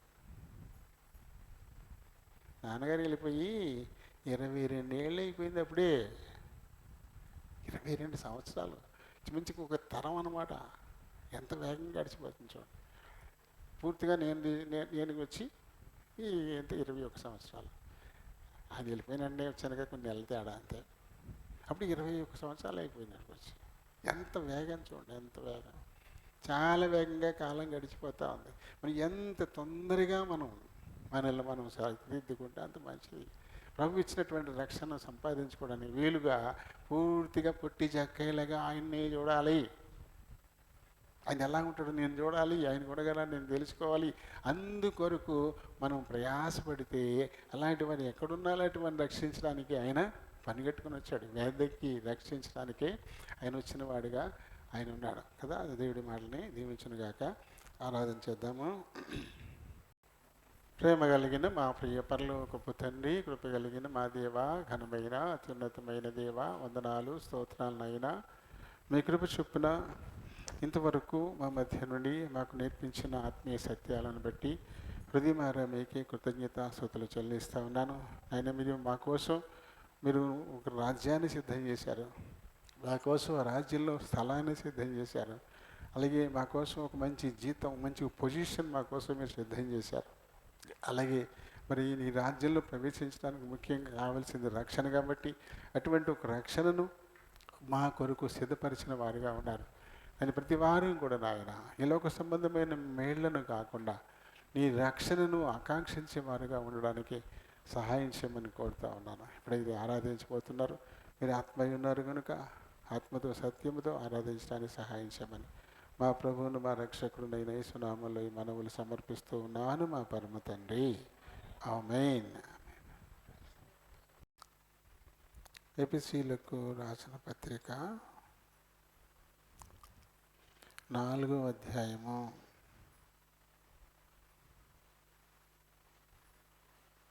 29-30 వచనాలు చదువుదా. వినువారికి మేలు కలుగునట్లు అవసరమును బట్టి క్షేమాభివృద్ధికరమైన అనుకూల వచనమే పలుకుడు గాని దుర్భాష ఏదైనను మీ నోట రానియుకుడి. దేవుని పరిశుద్ధాత్మను దుఃఖపరచుకుడి. విమోచన దినం వరకు ఆయన యందు మీరు ముద్రింపబడి ఉన్నారు. దేవుని పరిశుద్ధ వాక్యానికల్లో దించండి. ఆమేన్. కృపా సత్య సంపూర్ణుడు అయిన మా దేవ, వందనాలు స్తోత్రాలు. మరొక మారు మీ కృపాసనకు వస్తున్నాం. మా వినికిడిలోనికి తేబడిన లేఖనాన్ని దీవించండి. ఈ లేఖనాన్ని బట్టి మాట్లాడడానికే నిలబడిపోతుండగా నన్ను మరుగు చేయండి. మీ చిత్తానుసారమైన మాటలు అన్నటి నుంచి మీరు మాట్లాడుకుని మహిమ తెచ్చుకోండి. చేర్చబడిన మా పిల్లలందరిని బట్టి వందనాలు. ఈ కొద్ది సమయం తమ హృదయాలు చెవుల్ని పరలోకపు గవిని వైపు కేంద్రీకరించులాగున సహాయం చేయమని మా ప్రభువును మా రక్షకుడునైన యేసు నామములో ఈ మనవులు సమర్పిస్తున్నాను మా పరమ తండ్రి. Amen. Praise the lord, praise the lord. అత్యంత శ్రేష్టమైన సమయానికి ఇప్పుడు మనం వస్తున్నాం. మీరు చదవబడినటువంటి ఈ లేఖనాల్లో మన పితృడైనటువంటి పౌలు ద్వారా ప్రభువు మనకిస్తున్నటువంటి మరొక హెచ్చరిక. బెల్లంలో పాలు పంపులు పొందే వాళ్ళు ఏ రీతిని ఉండాలా? మనం మాటలు ఎవరు వింటారో వారికి మేలు కలిగేలాగానే ఉండాలంట. మేలు వినువారికి మేలు కలుగునట్లు అవసరాన్ని బట్టి అంటే విస్తారమైన మాటల్లో దోషం ఉంటుంది కాబట్టి అవసరాన్ని బట్టి మాట్లాడాలి. అవి కూడా క్షేమాభివృద్ధికరమైనటువంటి అనుకూల వచనమే మనం పలకాల. ఇది చాలా విశ్వాసికి చాలా ముఖ్యమైనటువంటి హెచ్చరిక. ఇది ప్రతివారు వినడానికి తొందరపడాలా, మాట్లాడడానికి నిదానించాలా అని లేఖనం. కాబట్టి విశ్వాసం ఎప్పుడు కూడా వినడానికే ఇష్టపడాలి. ఎప్పుడైనా మాట్లాడాలని ఎవరు తెరిస్తే అది ఎవరైతే వింటారో అది వారికి మేలు కలుగులాగా ఉండాలి. క్షేమం, అభివృద్ధి వారికి కలిగేలా అనుకూల వచనమే ఉండాలి. కానీ దుర్భాష ఏదైనానో మీ నోట రానియకుడి. పరిశుద్ధుడైన ప్రభు దేహానికి సాదృశ్యమైన రొట్టెలో మనం పాలు పంపులు పొందుతూ ఉన్నాం. కాబట్టి పరిశుద్ధులు మాత్రమే అందుకు అర్హులు. మరి వారి నోట దుర్భాషలు ఉంటే, వారి నోట అననుకూలమైన మాటలు ఉంటే, వారి నోట క్షేమాన్ని కలిగించక కీడును కలిగించేటువంటి మాటలు ఉంటే, ఇవి మన ప్రభువుకు విరుద్ధమైనటువంటి మాటలు. ఆయన కేవలం ప్రేమగలడు. ఆయన నోరు తెరిచి మాట్లాడితే అది అనేకులకు మేలు కలుగుతుంది. అలాగే ఆయన నోటి వెంట ఎప్పుడు కూడా క్షేమం వృద్ధి కలిగించేటువంటి మాటలే ఆయన నోటి వెంట కూడా వస్తాయి. అవి ఎప్పుడు అనుకూలమైన మాటలే. అలా కాకుండా అటువంటి పరిశుద్ధిని దేహానికి సాదృశ్యమైన రొట్టెను తింటూ, ఆయన రక్తానికి సాదృశ్యమైన రసంలో పాలు పంపులు పొందుతూ, ఇంకా మన నోట కపటం, మన నోట చెడు మాట, మన నోట ప్రేమ లేని మాట, అలాగే మన నోట దుర్భాష, మరో చోటైతే బూతులైన నూనె కూడా రాశారు. అటువంటివి మాట్లాడుతూ కూడా ఆ నోట పరిశుద్ధుని దేహానికి సాదృశ్యమైన ఆ రొట్టె, ఆ రసం అందులో నోట్లో పోస్తూ ఉంటే ఏమవుతుందంట, అది వారికి కీడుకే కానీ మేలు కాదని పౌలు గారు చెప్పారు కదా. అప్పుడు మనలో అందరిలోనూ పరిశుద్ధాత్మ ఉంటుంది. ఎందుకంటే ఆయన స్వరూపం ఇచ్చి, ఆయన పోలికనిచ్చి నిర్మించిన తర్వాత ఆయన జీవాత్మను ఊదాడు కాబట్టి ప్రతి వారిలోనూ పరిశుద్ధాత్మ ఉంటుంది. ఈ పరిశుద్ధాత్మకి ఏం కలుగుతుంది? దుఃఖం కలుగుతుంది. దేవుని పరిశుద్ధాత్మను దుఃఖపరచకుడి. మనం చల్లగానైనా వెచ్చగానైనా ఉండాలన్నది ప్రకటనలో చెప్పబడిన మాట. చల్లగా ఉండిపోయామనుకోండి, ఇంకా ఇంతలీడి కరమింత అన్నట్టుగా ఉండిపోద్ది. పరిశుద్ధాత్మ అణిచేయబడుతుంది, శరీరం గెలుస్తూ ఉంటుంది. అలా కాకుండా మరి వెచ్చదనానికి వచ్చాం, అప్పుడు ఆత్మ ఆనందిస్తుంది. అలా వెచ్చదనానికి వచ్చిన తర్వాత కూడా నిలువెచ్చగా జారిపోతూ ఉంటే, నిలువెచ్చని స్థితికి వెళ్ళిపోతూ ఉంటే, అప్పుడు ఈ ఆత్మకు దుఃఖం కలుగుతుంది. ఎందుకంటే ఎక్కడికి వెళ్తుంది ఆత్మ? ఇప్పుడు పాతాళానికి వెళ్ళిపోతుంది. అమ్మయ్య, ప్రభు దారిలోకి వచ్చారా బాబు, కాబట్టి నాకు నరకం ఉండదు, నేను ప్రభు రాజ్యంలో ఆయనతో పాటు ఉంటాను అని సంతోషించేటువంటి ఆయన ఆత్మకు దుఃఖాన్ని కలిగించేటువంటి పరిస్థితులు మనం కల్పిస్తాం అన్నమాట. అందుకని ఈ విషయాలు చెప్పాడు. మరి మన నోటి మాట ఎలా ఉంది? మేలు కలిగేది అని వినే వారికి మేలు కలుగుతుందా మనం మాట్లాడేది? ప్రేమ కలిగిన మాట, జాలి కలిగిన మాట, సమాధానంతో ఉండేటువంటి మాట, సంతృప్తికరమైనటువంటి మాట అవతల వారు విన్నప్పుడు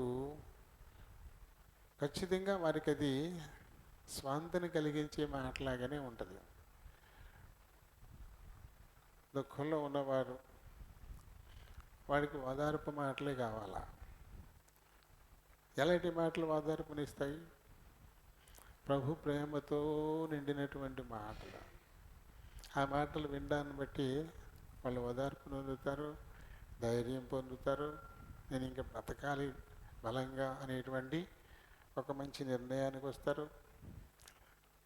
అలా కాకుండా వేరే మాట, మేలుకరం క్షేమాభివృద్ధి కాని మాటలు ఉన్నాయనుకోండి, అలాంటి మాటలు ఏమవుతాయి? అవతల వాళ్ళని నిరుత్సాహపరుస్తాయి. అలాంటి మాట కొంతమంది ఆ మాటలకి ఆత్మహత్యలు చేసుకుంటూ ఉంటారు కూడా, అలాంటి మాటలు విని. భక్సింగ్ గారి జీవితాల్లో సన్నివేశాన్ని మనం గుర్తు తెచ్చుకుంటూ ఉంటాం కదా. ఆత్మహత్యకు పోతున్నటువంటి ఒక వ్యక్తి మత్స్యం గారితో మాట్లాడడం వల్ల అతను ఆ నిర్ణయాన్ని మార్చేసుకున్నాడు. అంటే ఆయన నోటి వెంట వచ్చినటువంటి మాట ఎలా ఉంది? వింటున్న అవతల వ్యక్తికి క్షేమాన్ని కలిగించేదిగా ఉంది. అతనికి క్షేమాభివృద్ధి కలిగించే మాటగానే ఉంది. అలాగే బలలో పాలు పొందేటువంటి ప్రతి వ్యక్తి తన నోటి వెంట ఎప్పుడు కూడా ప్రేమ కలిగిన మాటే ఉండాలి, అనుకూలంగా ఉండేటువంటి మాటే, క్షేమ అభివృద్ధిని కలిగించేటువంటి మేలు కలిగించేటువంటి మాటగానే ఉండాలి తప్ప చెడు మాట ఏది మన నోటి వెంట ఉండకూడదు. ఇంకా కొంతమంది వారి నోట్లో చెత్త అంతా వేసుకుంటూనే బలలో కూడా పాలు పంపులు పొందుతూ ఉంటారు. అలాంటి వారు ఎలా ఉన్నారన్నమాట? చాలా హీనమైన దీనమైన స్థితిలోకి వెళ్ళిపోయారు. అది ఎప్పుడు బయటపడుద్దో అప్పుడు బయటపడుద్ది. అప్పటి వరకు అది సాగిపోతూ ఉంటుంది అంతే. అందరితో పాటు నేను కూడా కొట్లో బిస్కెట్ కొనుక్కు తిన్నట్టే తినేసాను అనుకుంటారు, అంతేగాని అది లోపలే కుళ్ళబెట్టేస్తూ ఉంటుంది. అది మంచిది కాదు. ఒక చెడ్డ మాట ఎప్పుడు నోరు తెరిస్తే కొంతమంది నోట్లో చెడ్డ మాటలే ఉంటాయి. బూతు లేకుండా అసలు మాటలు మాట్లాడరు. నోరు తెరిస్తే బూతు వస్తుంటారు. మళ్ళీ వాళ్ళు బలలో కూడా పాలు పంపులు పొందేస్తూ ఉంటారు. నోటి నిండా చుట్ట పీకలు పెట్టుకుంటూ ఉంటారు. అవి కూడా బలలో పాలు పంపులు పొందేస్తూ ఉంటారు. అది వారికి కీడుకే ఎంత చేస్తున్నారు. దానికంటే పాలు పొందకుండా ఉండడం మంచిది. ఎందుకంటే అయోగ్యంగా పాలు పొందడాన్ని బట్టి మీలో అనేకులు రోగులు బలహీనులు అవుతున్నారు, చాలామంది చనిపోతున్నారు అని హెచ్చరిక ఉంది కదా.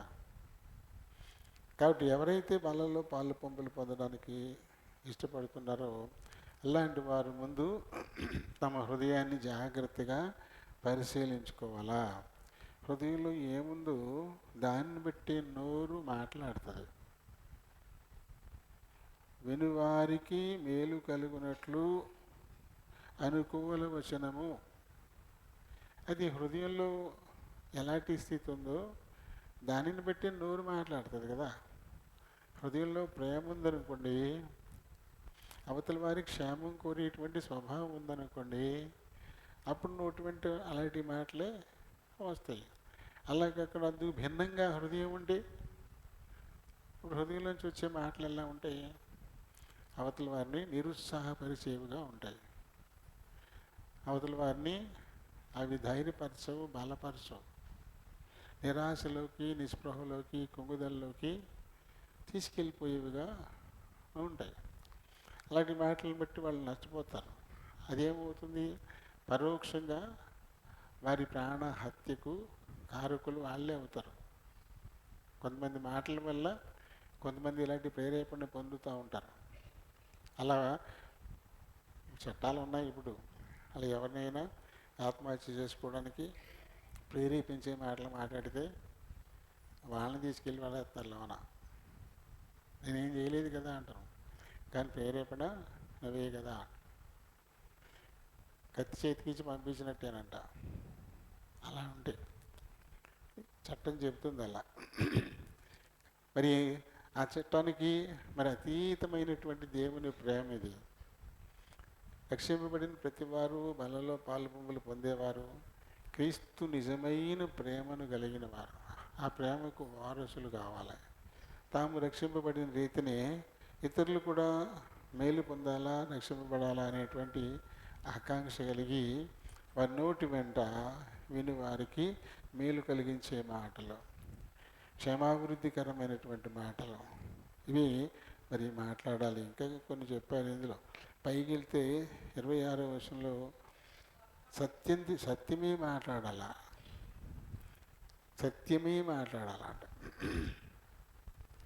హృదయంలో ఉండేదాన్ని బట్టి కదా నోరు మాట్లాడుతుంది. హృదయంలో సత్యం ఉంటే బయటికి సత్యం వస్తుంది. అలాగే కోపపడండి కానీ పాపం చేయొద్దు. బతికొగ్గేదాకా ఆ కోపాన్ని ఉంచొద్దు. అలా ఉంచితే అపవాదికి మీరు చోటిచ్చినట్టే అయిపోతుంది. సమస్తమైన మరి ద్వేషం, కోపం 31వ వచనం, క్రోధం, అల్లరి, దూషణ, సకలమైన దుష్టత్వం, ఇలాంటి వాటి అన్నిటిని కూడా విసర్జించేయాలంట పూర్తిగా. ఒకని ఎడల ఒకడు దయగలిగి కరుణాహృదయులై క్రీస్తునందు దేవుడు మిమ్మల్ని క్షమించిన ప్రకారము ఒకరినొకరు క్షమించండి.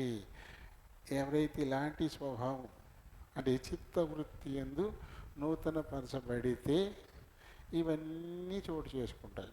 అందుకని పైన చెప్పాడు, చిత్తవృత్తి యందు నూతన పరచబడిన వారే నీతి యథార్థమైన భక్తి గలవారే దేవుని పోలికగా సృష్టింపబడిన నవీన స్వభావాన్ని ధరించుకోవాలా. అలా ఎవరు ధరించుకుంటారో వారి సత్యాన్ని మాట్లాడతారు. అలా ఎవరు ధరించుకుంటారు వారు ఒక కోపపడరు. ఒకలేటువంటి మన కోపం వచ్చినా పొదుగుంకేదాకా అది ఉండదు, అపవాదికి చోటు ఇవ్వరు. అలాగే వారి నోటి వెంట వచ్చే మాట ఇతరులు వినేటువంటి వారికి క్షమాభివృద్ధి కలిగించే మాటగానే ఉంటుంది. వారి నోట దుర్భాష ఏమాత్రం కూడా రాదు. సమస్తమైన ద్వేషం కానీ, కోపం కానీ, క్రోధం కానీ, అల్లరి కానీ, దూషణ కానీ, సకలమైన దుష్టత్వం కానీ వీటన్నిటినీ విసర్జించిన వారే అవుతారు. అలాంటి వారి మట్టుకే ప్రభు దేహానికి సాదృశ్యమైన రొట్టెలు, రక్తానికి సాదృశ్యమైన రసంలో పాలు పొంది అర్హత కలిగి ఉంటారు. కాబట్టి పాలు పొందేటువంటి మనం ఎలా ఉన్నామో దీన్ని ఆలోచించుకోవాలి. నేను ఈ బలలో పాలు పొందడానికి అర్హుడినైనా అర్హురాలనైనా? నేను ఇంకా ఈ నోరుతో అబద్ధాలు చెబుతున్నానా? ఇంకా కోపం అది ఎన్ని రోజులైనా వదలకుండా పట్టుకొని ఉంటుందా? పొద్దుగుంకే లోపలే పోవాలంటే కోపం అది మన మాట అవతల వరకు మేలు కలిగేది కానీ ఉందా? క్షేమాభివృద్ధికరంగానే ఉందా? చెడ్డ మాటలు వస్తున్నాయా? దుష్టత్వం ఉందా? అల్లరి ఉందా? ఇవన్నీ చూసుకోవాలి. ఇవన్నీ చూసుకుని ఏమి లేవు, నేను యథార్థంగా ఉన్నాను, ప్రభు దృష్టికి అనుకూలంగానే ఉన్నాను అనేటువంటి నమ్మకం ఎవరికి ఏర్పడుతుందో వారి మట్టుకే బలలో చేతులు ఉంచాలి. ఇంకా ఇందుకు విరుద్ధంగా ఉంటే కనుక సరి చేసుకుని అప్పుడు పాలు పొందాలి. అప్పుడు అది మేలుకరం అవుతుంది.